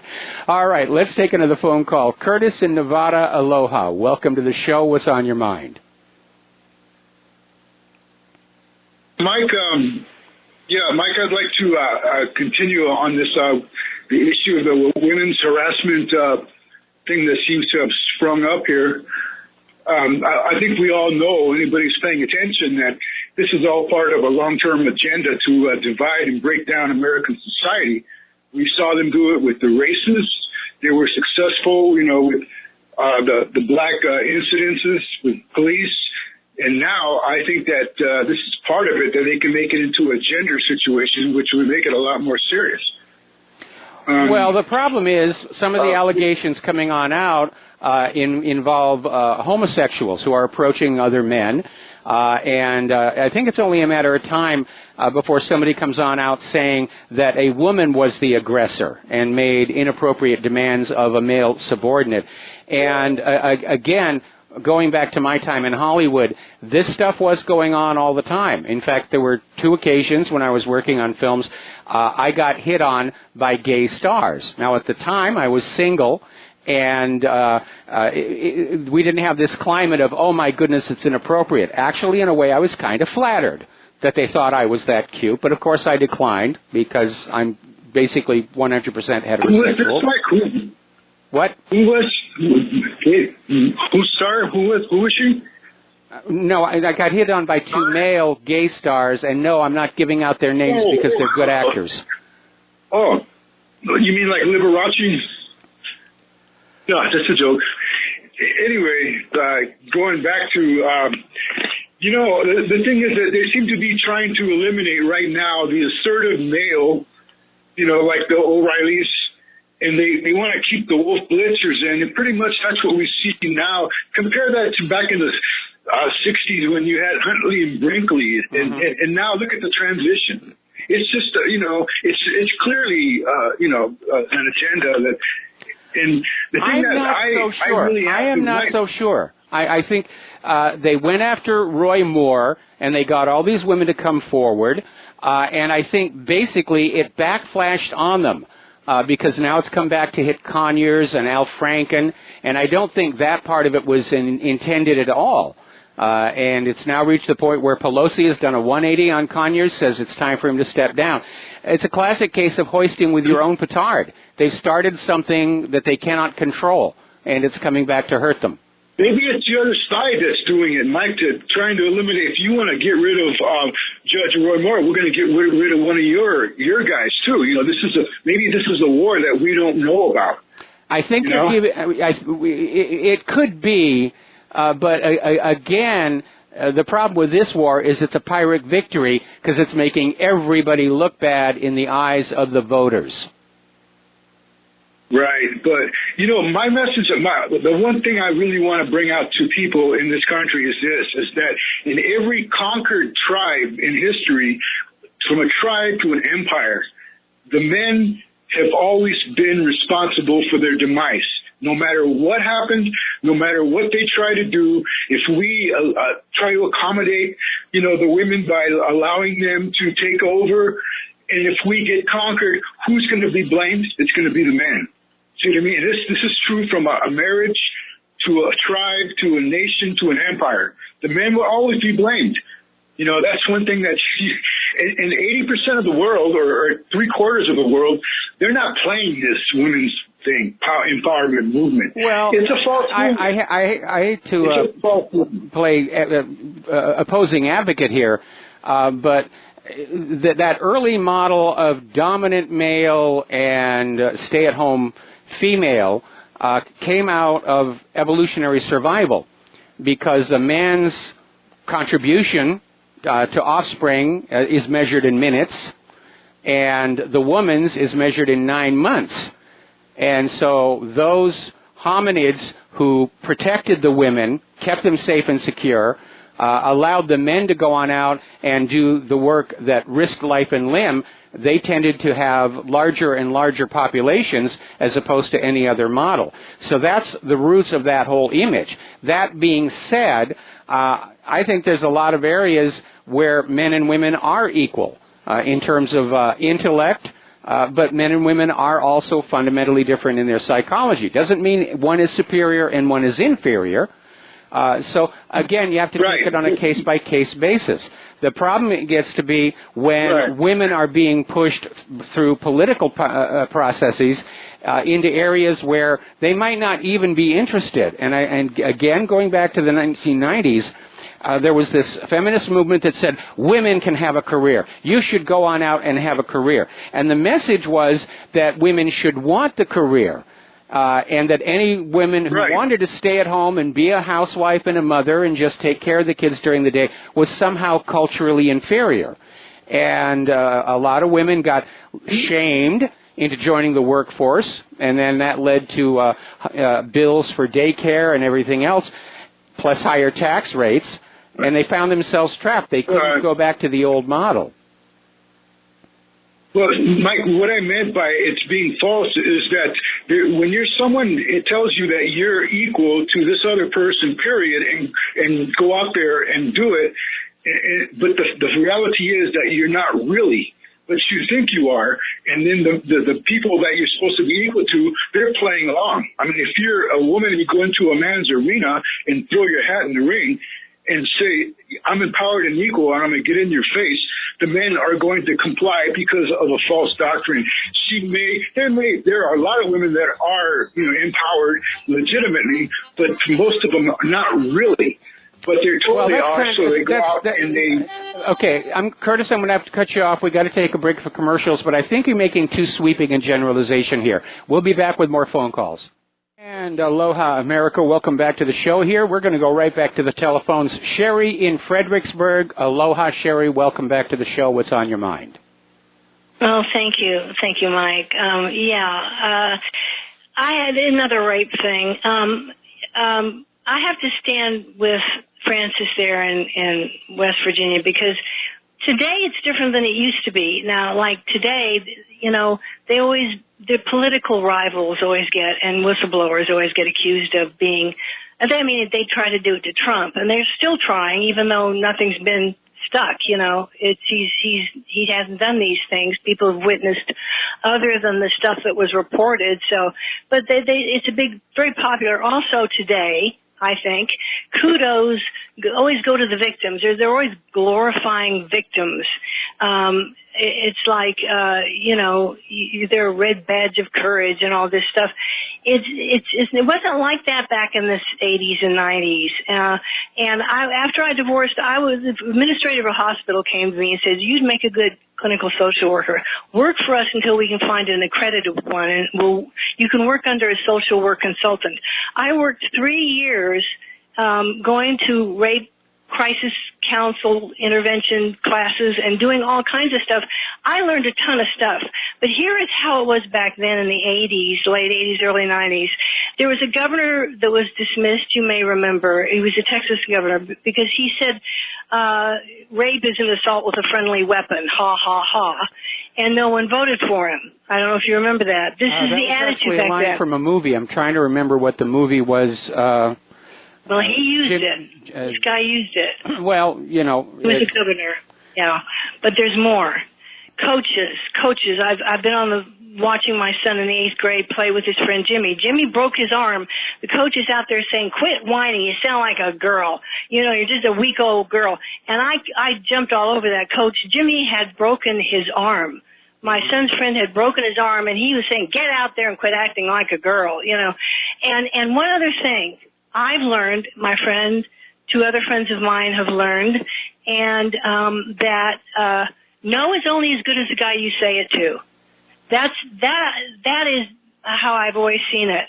If I'm close enough to them, they can give me one swift punch to the jaw. If it's well placed, like that football player hit his wife in the elevator, yes, you're out in an instant. If you have, and it was in Downton Abbey, she didn't see it coming. Bang, pop, you're out, you're down.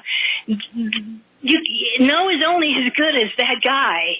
If he wants to rape you, he's got the balance on you and he's close enough to you, you're going to be raped, and there's no amount of no that's going to stop it. I took judo. I fought one off. Linda, excuse me for a name, but she took off across the parking lot once and was able to get rid of a guy. Mm-hmm. And then a couple other friends have had propositions. One, and one wound up pregnant, one didn't.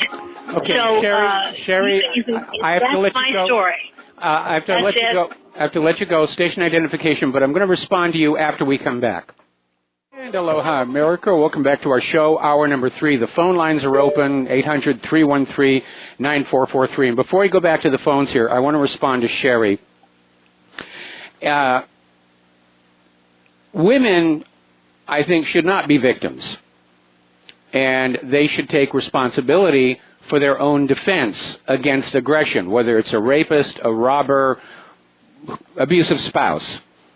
And you don't need to go on out and work all the years that it takes to get like a black belt to be able to do it. And again, back in the 1990s, when there was this whole rape hysteria, there were martial arts experts who set up systems of training women just in the specific moves they would need to discourage a rapist. And there wasn't that many to it. So, again, I think the problem here is that we're all being convinced we're victims, and that's what makes us victims.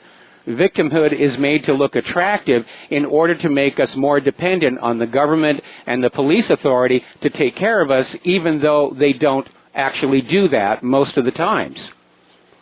So I fully support men and women having martial arts training, being able to take care of themselves in a crisis situation, for the same reason I support the Second Amendment. Better to have it and not need it than need it and not have it. All right, let's take some phone calls here. Frank in North Carolina, aloha. Welcome to the show. What's on your mind? Well, Mike, I've told you once before, I had a completely different experience with women. Back when I was becoming active with the women, it was, I had to be on the defense. But anyway, I don't dismiss the seriousness of the matter. I mean, I know there's a lot of creeps out there, and I know. I was told once that one thing that worked for one of my family members when she would come up with these problems in an office-type environment was, what would your wife think about this? And that would always just kind of stop them dead in their tracks. Yes.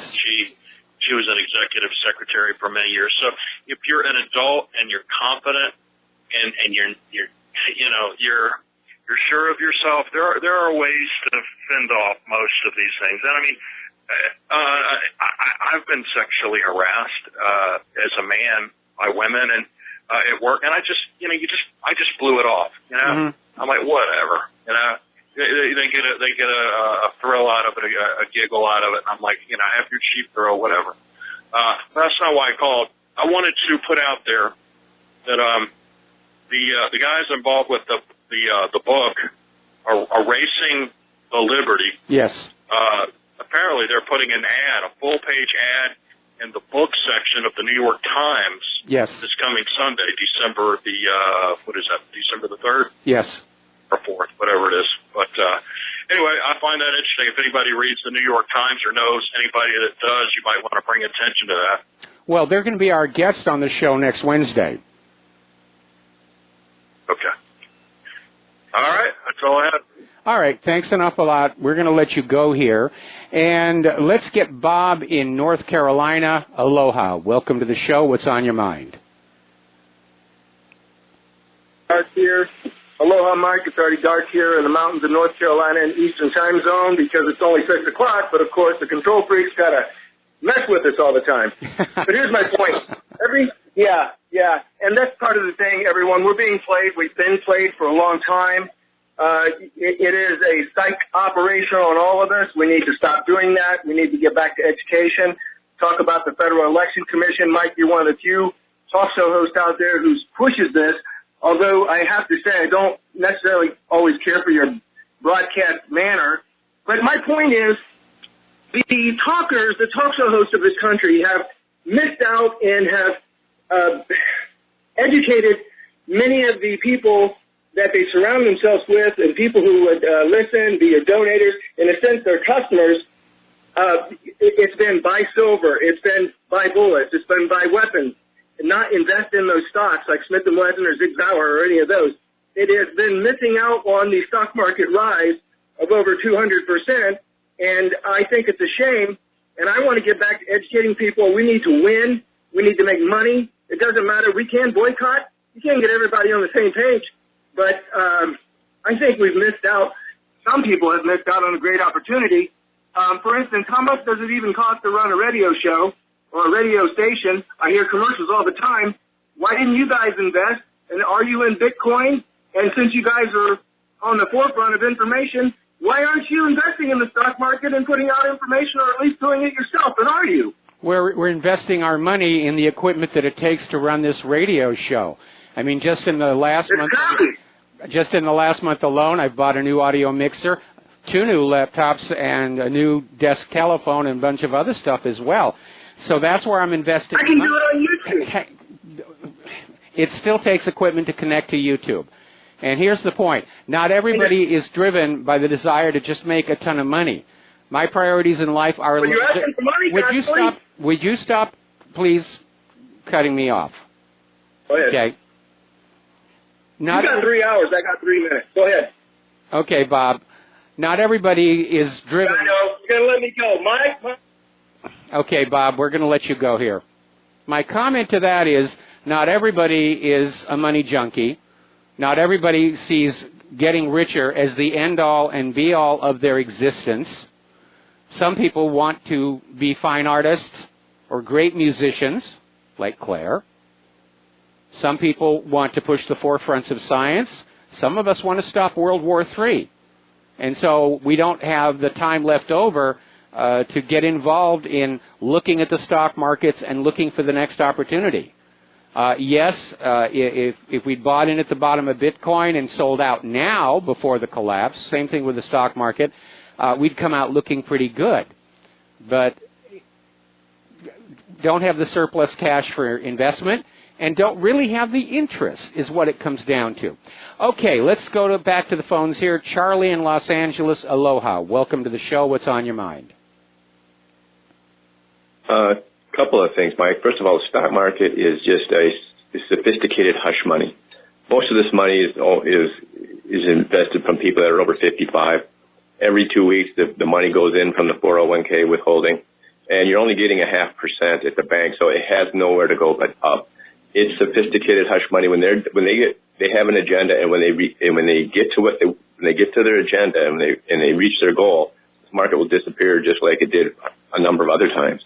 As far as what was I going to say next? Well, let me respond to what you just said while you collect your thoughts here.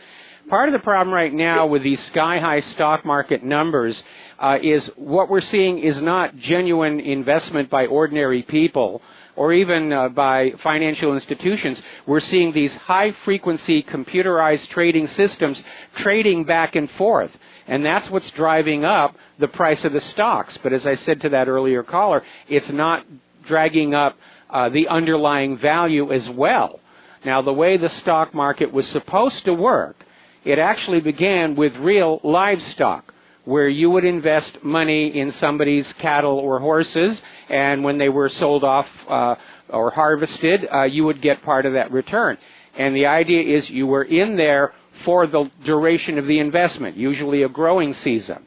And most wise investors understand, don't pay attention to that daily up and down. You're there for the long-term increase in the value of the stock rather than trying to pump and dump it, because that volatility increases the risk of there being a collapse. And in a heavily overvalued market, when it starts to correct, the first people out will get their money, and they'll do very well. They're going to be the insiders who know it's coming. And everybody else is going to be left with nothing but a very impressive-looking number on the bottom of their last broker statement. Okay, on the issue of distractions. Yes. This stuff's been going on in Hollywood for generations, and I think we're in a distraction mode because they want to get net neutrality passed and corporate tax cuts. Now, net neutrality was voted on in 2008 by the Congress. And every congressman in Texas, there's 35 of them, voted against it, and that tells me that's not good for the common person when all the congressmen in Texas are voting against it. But look at this tax cut is a hoax. It's to get the corporate tax down where it's permanent. It can't be raised, and you're going to lose your property tax deduction, your state and local deductions. You're going to be paying more in taxes on this. Have you ever been told? Have they ever told you the truth? No, of course not. If you're listening to this, ask yourself, have you ever been told the truth under these issues? Thanks for taking my call. Oh, you got it. And you're absolutely right. When the new tax plan is put on in, it's going to raise taxes on the middle class and lower taxes on the rich. That's what they are always doing. And there won't be a benefit to ordinary Americans because, as I said before, our nation has deteriorated in its infrastructure, in its factories, in its education. There isn't that much here to work with to start a new industry.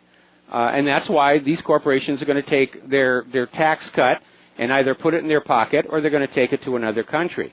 This is one of the reasons why I'm in agreement with revitalizing America's space program, pull it away from supporting the global warming hoax and actually get on back to exploring the universe, to going to Mars and the rest of it. Not because I'm interested in seeing the flag planted on all the bodies in the solar system, but because the tech boom of the 70s, 80s, and 90s and all that wealth and all the jobs that were created from that was all born in the Apollo moon program, which in solving the problems of getting to the moon and getting back invented new materials, new manufacturing, new electronics like integrated circuits, and that just spawned all these new industries and new products.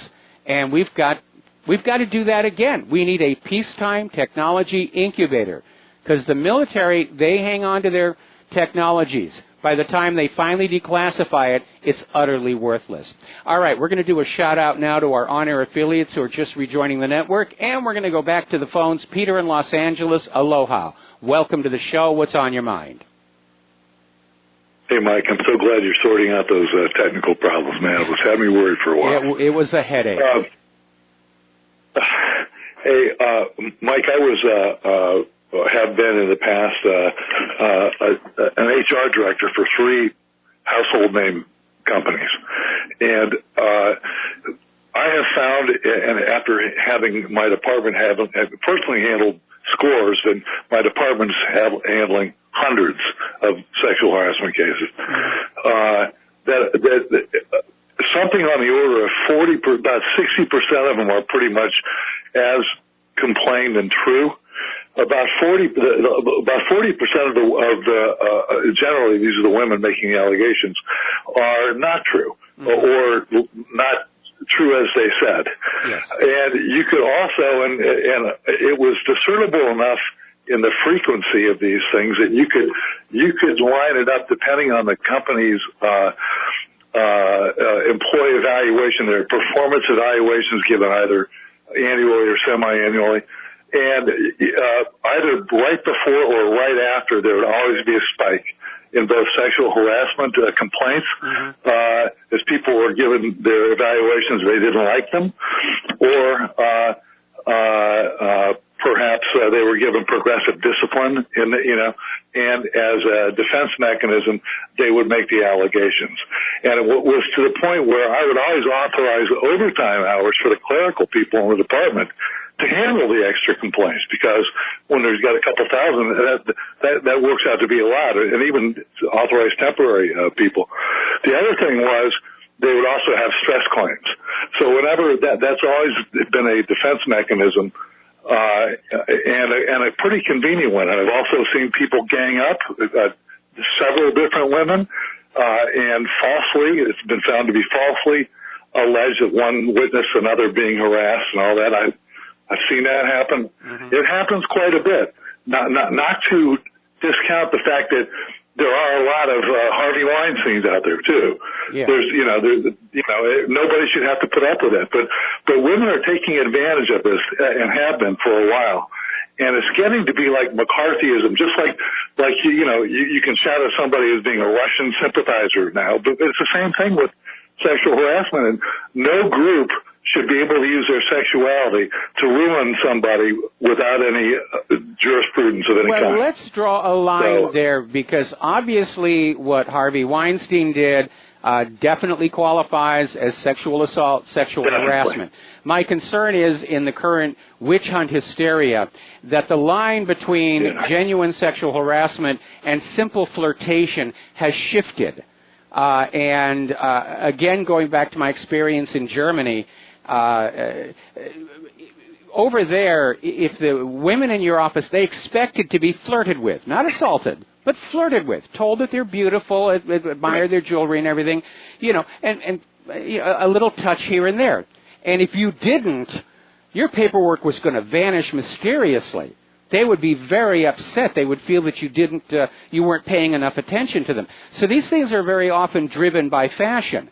And under the militant feminist agenda, that line is being shifted so that things that used to be considered simple flirtation are now considered assault. Oh, let's wreck his career. You've got to be very, very careful about it. People are naturally attracted to each other. Doesn't always lead to an outright assault or a rape, but do we really want to have a culture in which people are paralyzed, afraid of what they're going to say or do will be misinterpreted and end their career? We're seeing the entire culture paralyzed by political correctness in general, and now we're seeing interpersonal relationships being severely hampered by this hysteria over flirtation. Mike, there's a cultural difference, as you alluded to, about Europe and so on. Let me give you a vignette that happened. We used to do consulting work for Japanese companies that had expatriate executives in the United States, and we would train them in American HR law and American mores and the cultural difference, because in Japan, it's an accepted fact of life in the workplace for women that they're going to get groped. Yep. That happens all the time in Japan. We actually had that happen here when I was working on Final Fantasy, and there was an incident, and it was resolved. They put the whole production company through this training about, what is appropriate and inappropriate behavior in the state of Hawaii. Well, I can tell you a 30-second story that's pretty funny. And we had a very famous company give us a call. They had a division, in Southern California, and there had just been an incident where a manager, a Japanese expatriate manager, had actually slapped a U.S. Female employee.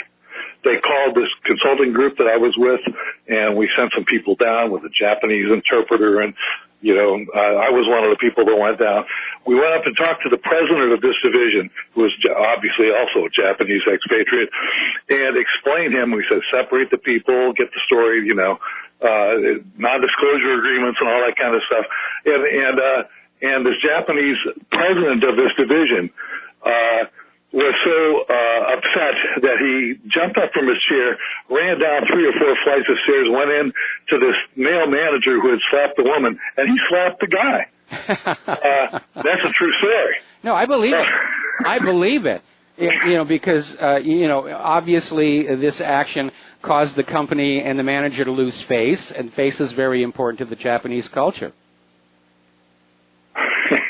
But that goes to show you just how differently workplaces are, as you alluded to with your European outlets. But it's amazing to me that now we can have people like this whole Russian thing, which has all been about nothing, and they can shout the stuff. There has been a firing of a non-hiring of a coach for Tennessee. Did you hear that one? But because he had worked at any rate, where social media or people make accusations without anything at all, and it's enough to ruin somebody's career. Yeah, we do have to be careful because the reality is not all these allegations are true. Anyway, listen, we're going to have to let you go. We'll be right back with a few more phone calls. The lines are loaded up here. America, welcome back to our show here. We're going to go back to the phones. Debbie in Ohio. Aloha, Debbie. Welcome to the show. What's on your mind? Hi, Michael.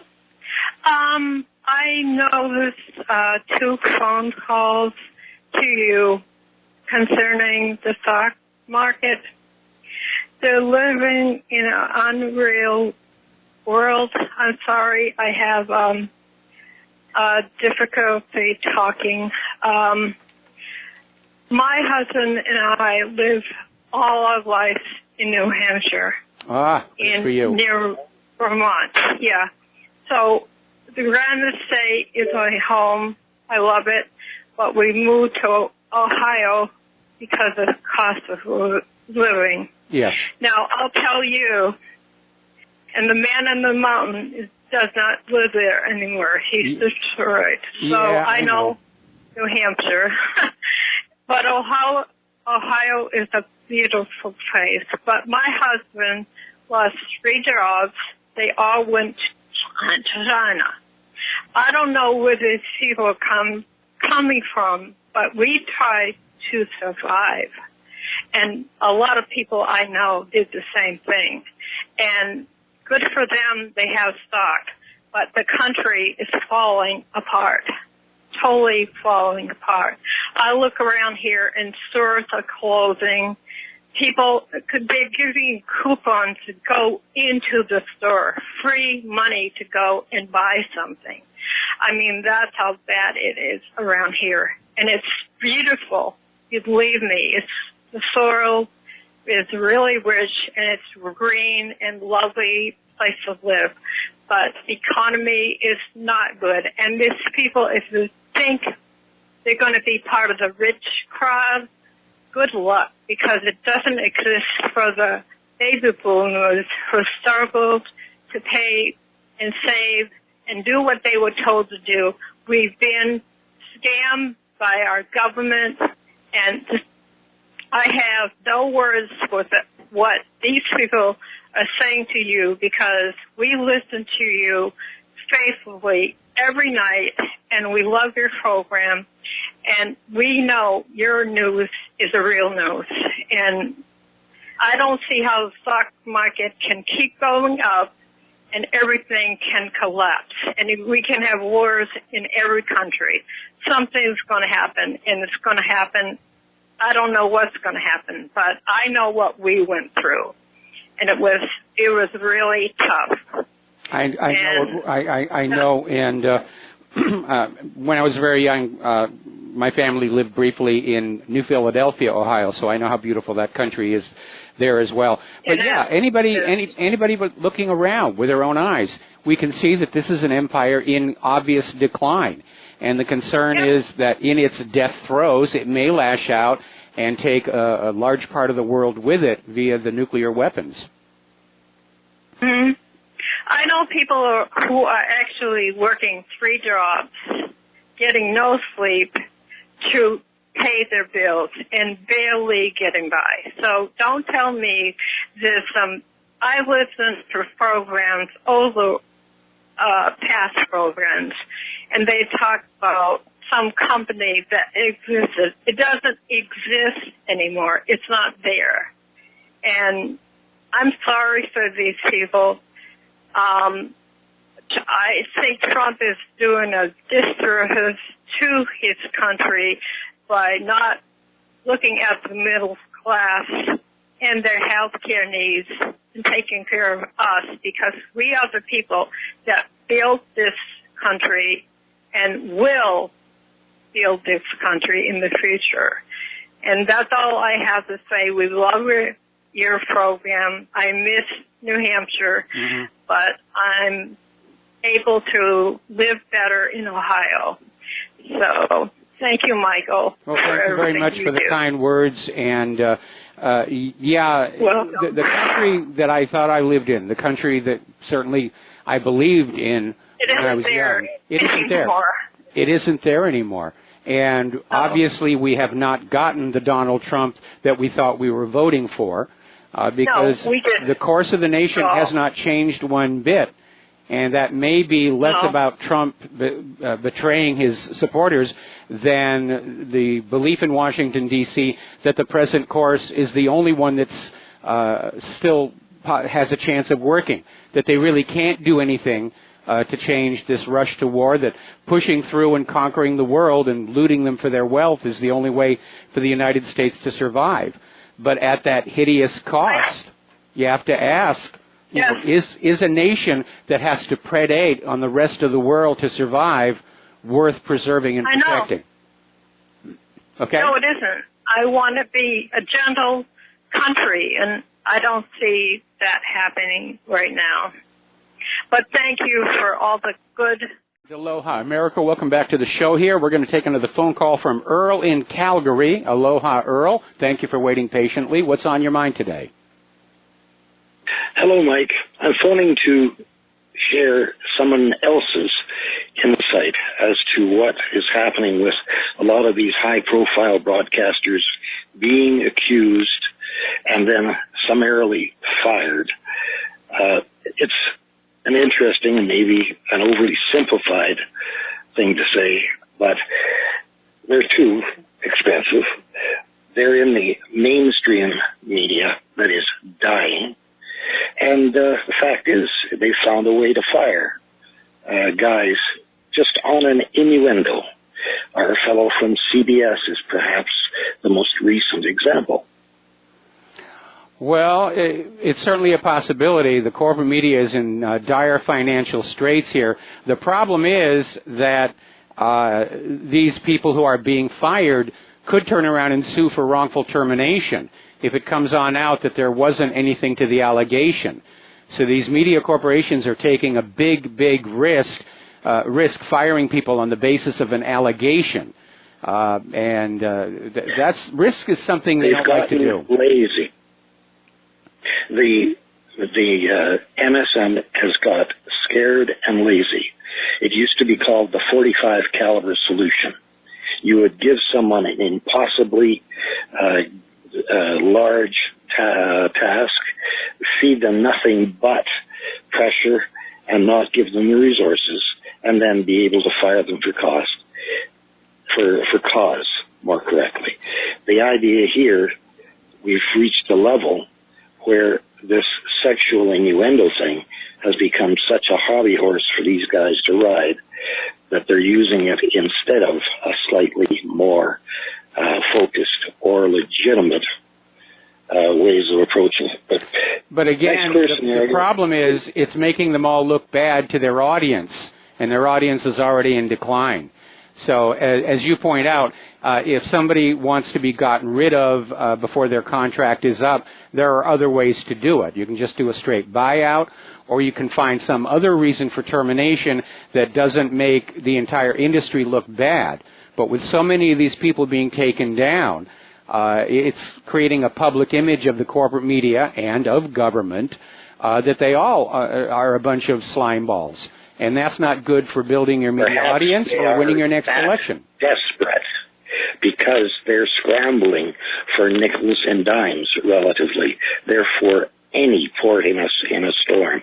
That's how low the MSM has got in terms of their expectations of their future, their revenue, and whatever, and they're doing absolutely anything that they can do to eliminate overhead, in quotes, $1 million salaries for someone who isn't drawing it the way he was. But again, if it turns out that one of these fired people is innocent of the allegation, they've got a wrongful termination lawsuit on their hand that could bankrupt a major media corporation. Did I identify those major corporations as geniuses? They have a lot of very smart people hired on their law staff. And I'm sure before they make a move like this, they're going to consult with the lawyers. And the lawyer, if he's worth his money, is going to say... The lawyer has one rule. The lawyer has his own rule. It's universal to the profession.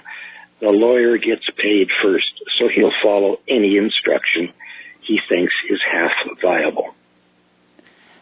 They're not. I disagree. I disagree because if one of these people, that's good. That's fine. That's what your forum is about. Okay. If one of these people again turns out to be completely innocent of the allegations, and there's a wrongful termination lawsuit that drives the company out of business, the lawyer loses his job as well. And the job of the lawyer is to protect the corporate. Would you please not cut me off? I want to make a point here. The job for which that lawyer is being paid for is to protect that corporation and its profitability. And I'm sure if, in some cases, they know the allegations are real, then they've got a just cause. But if they've fired somebody who's actually innocent of any wrongdoing, the backlash is going to cost them far more than they saved with the earlier firings. Okay? All right, Earl, we're going to let you go here. We'll get on back here to the news. And where we left off last time, we were still talking about human-caused global warming. And it turns out there's been a new study funded by the Department of Energy and over at the University of Alabama, Huntsville, two climate scientists, John Christie and Richard McNider, looking at satellite data, found that by removing the climate effects of volcanic eruptions early on in the satellite temperature record, there's virtually no change in the rate of warming since the early 1990s.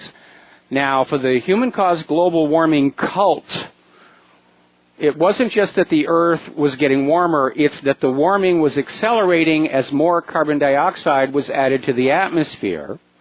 And these two scientists have come on out and said, well, yes, there's more carbon dioxide in the atmosphere. Plants are growing taller and bigger and producing more food, but there's no acceleration in the rate of warming.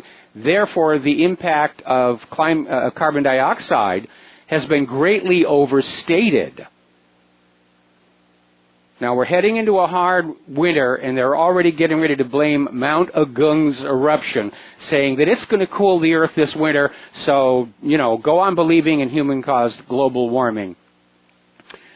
Now, article out of Sputnik News. There's a scientist down in Brazil, Juliano Cesar Silva Neis. He's a physicist at Brazil's University of Campinas, and he's come out with a new theory of the universe where there is no Big Bang.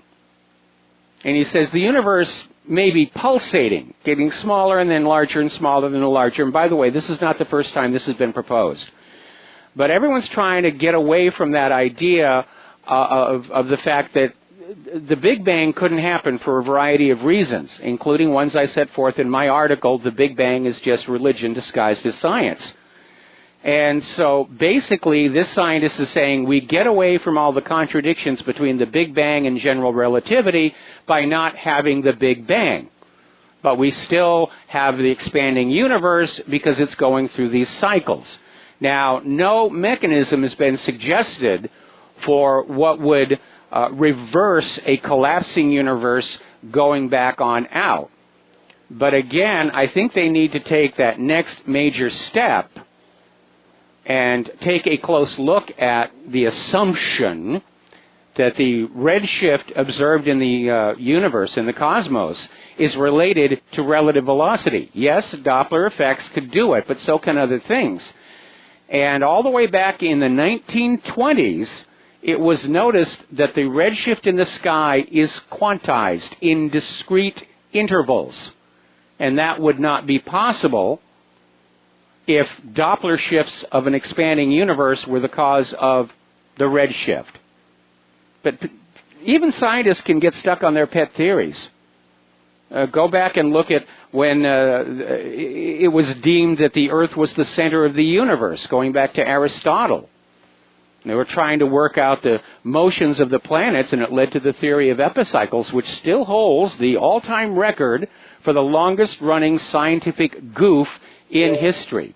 And every once in a while, you have to go back and look at those first assumptions. You have to have the courage to go back and say, maybe our prime assumption of an Earth-centered universe is wrong. Maybe our prime assumption that the observed redshift means expansion is wrong. Of course, you start challenging the scientific orthodoxy, you start losing your funding, as anybody who's questioned the orthodox religion of human-caused global warming can tell you. We're going to take a phone call. Jim in Massachusetts, aloha. Welcome to the show. What's on your mind? Hey, aloha, sir. Good to talk to you. Listen whenever I can. I wanted to just stay on one topic. I work in water purification business or industry, if you would, and I really just wanted to call attention to one certain corporation that's really kind of I don't know, just ransacking. Well, let's not get ourselves in a lawsuit, so you don't say their name. Well, yeah, it's a giant bottled water corporation. This was a House bill that's trying to be passed in Michigan right now by a representative named Peter Lucido, who's trying to just keep this corporation from taking the municipal water supply for their own needs and assessing a tax of, it's actually very small, 20 million annual state bottled water tax on this certain corporation that, right now takes about 1 billion gallons a year out of California and ships it across the nation in bottles. Yes. For profit. And I just really think that this is something that really doesn't get covered as much as it should, because it's a major concern. Water is, of course, very essential, especially in Michigan with the Flint crisis. Yes. And it's just really it's kind of abhorrent, really abominable that, this company is able to just kind of come in and raid the water supply while, poor people can't drink water. And really, I don't want to babble on. That's all I have. I also spoke with your producer and would like for, someone I kind of familiar with to be able to maybe be a guest on the show, or you a guest on his show, and if so, maybe he can call me back. I left his name, and I'm not here to show for anybody else. Okay, But, yeah, great I see the name here, but one possibility we need to look at is throughout modern history, we have seen this trend where bit by bit, the people's ability to feed and care for themselves is taken away. A couple of hundred years ago, people grew their own food. They had wells on their property. But nobody could make money off of your animals, your property, your water, your food. And so bit by bit, we've been encouraged to move away from the farming lifestyle and become dependent on large corporations to give us our food. And now it looks like they're doing the same thing with the water. There are actually places in this country where you are not allowed to collect rainwater on your own property any longer.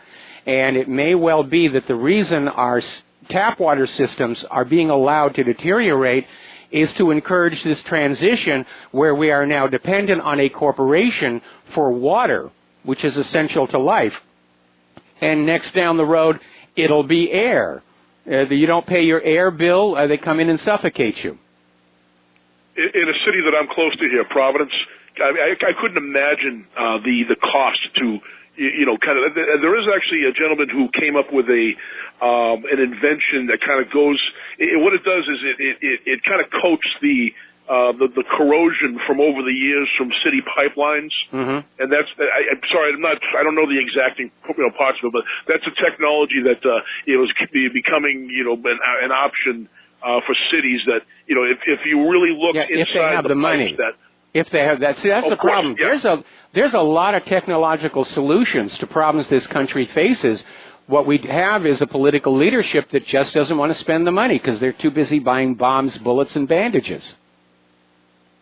They need kickbacks, so maybe these companies could start with that. But don't get me started on Rhode Island. But great show. This is one of the best shows on the internet to really get the actual news, and I just really appreciate the job you do, Mike. Well, thank you very much for the kind words. We're going to let you go and switch over to John in Missouri. Aloha, John. Welcome to the show. What's on your mind?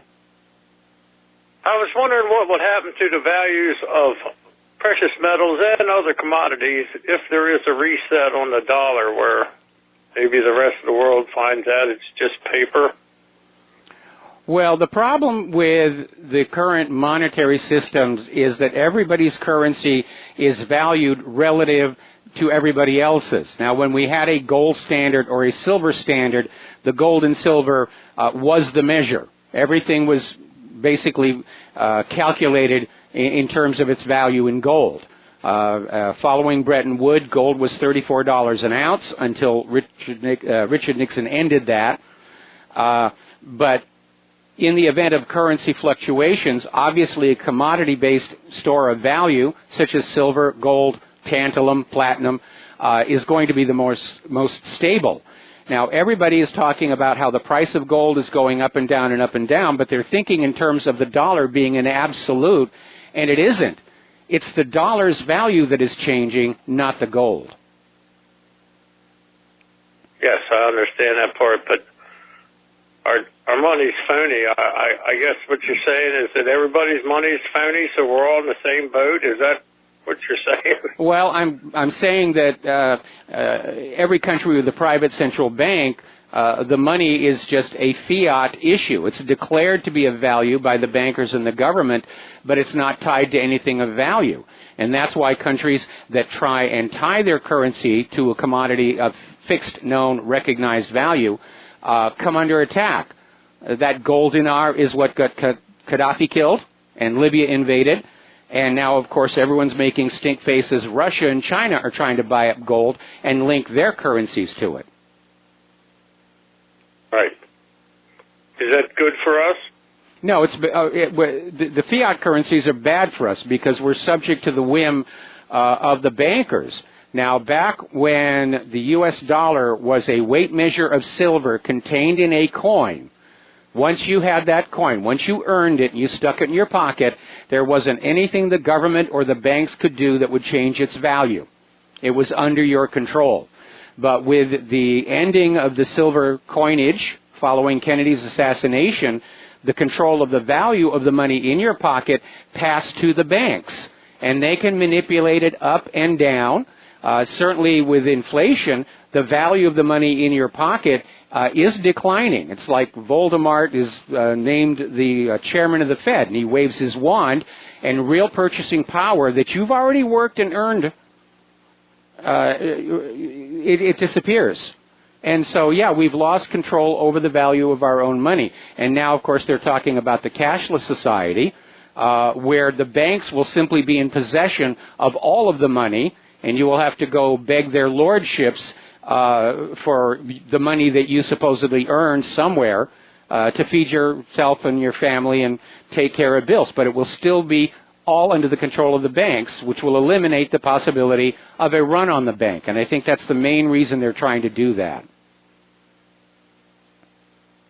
If we lose the reserve currency status, what will that do with the precious metals and other commodities, foreign commodities? It'll drop the U.S. dollar, and that means in the relative sense, the price of gold as denominated in those dollars will go up.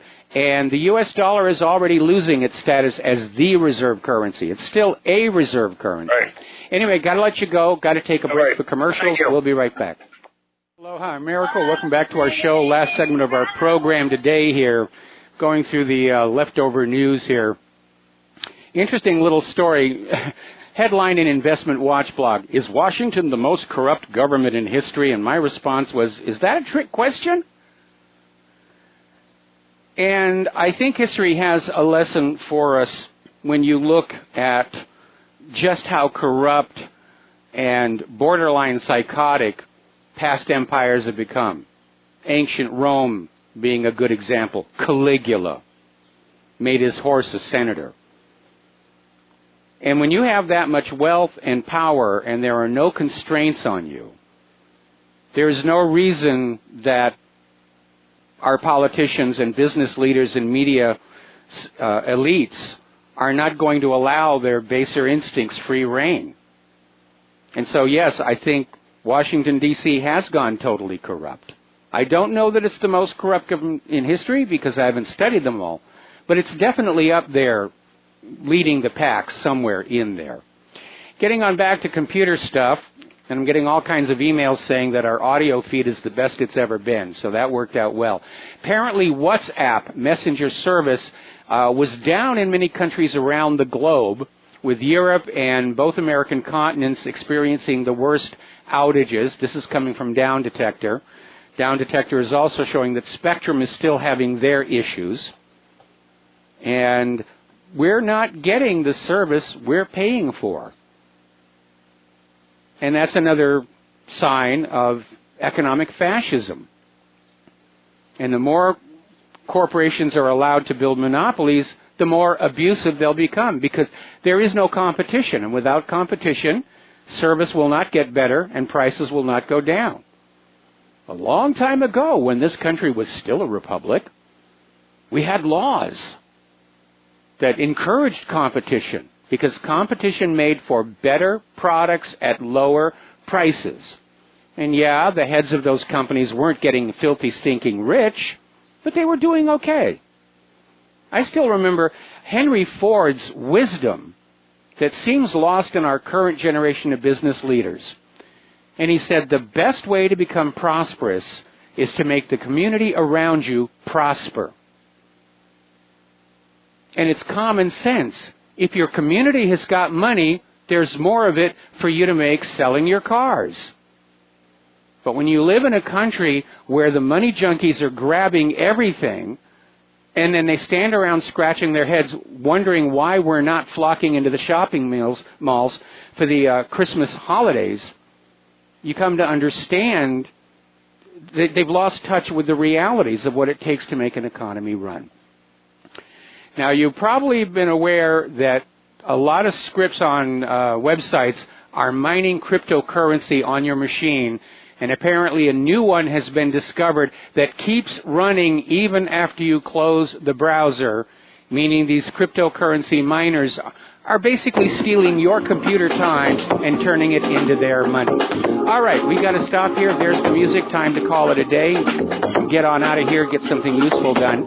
Please stay tuned for John Stedmiller. He has got a lot of interesting things to share with you. Please take what you learn here on our program, share it with everyone that you know. We'll be back tomorrow with the lovely Lady Claire. Aloha, America.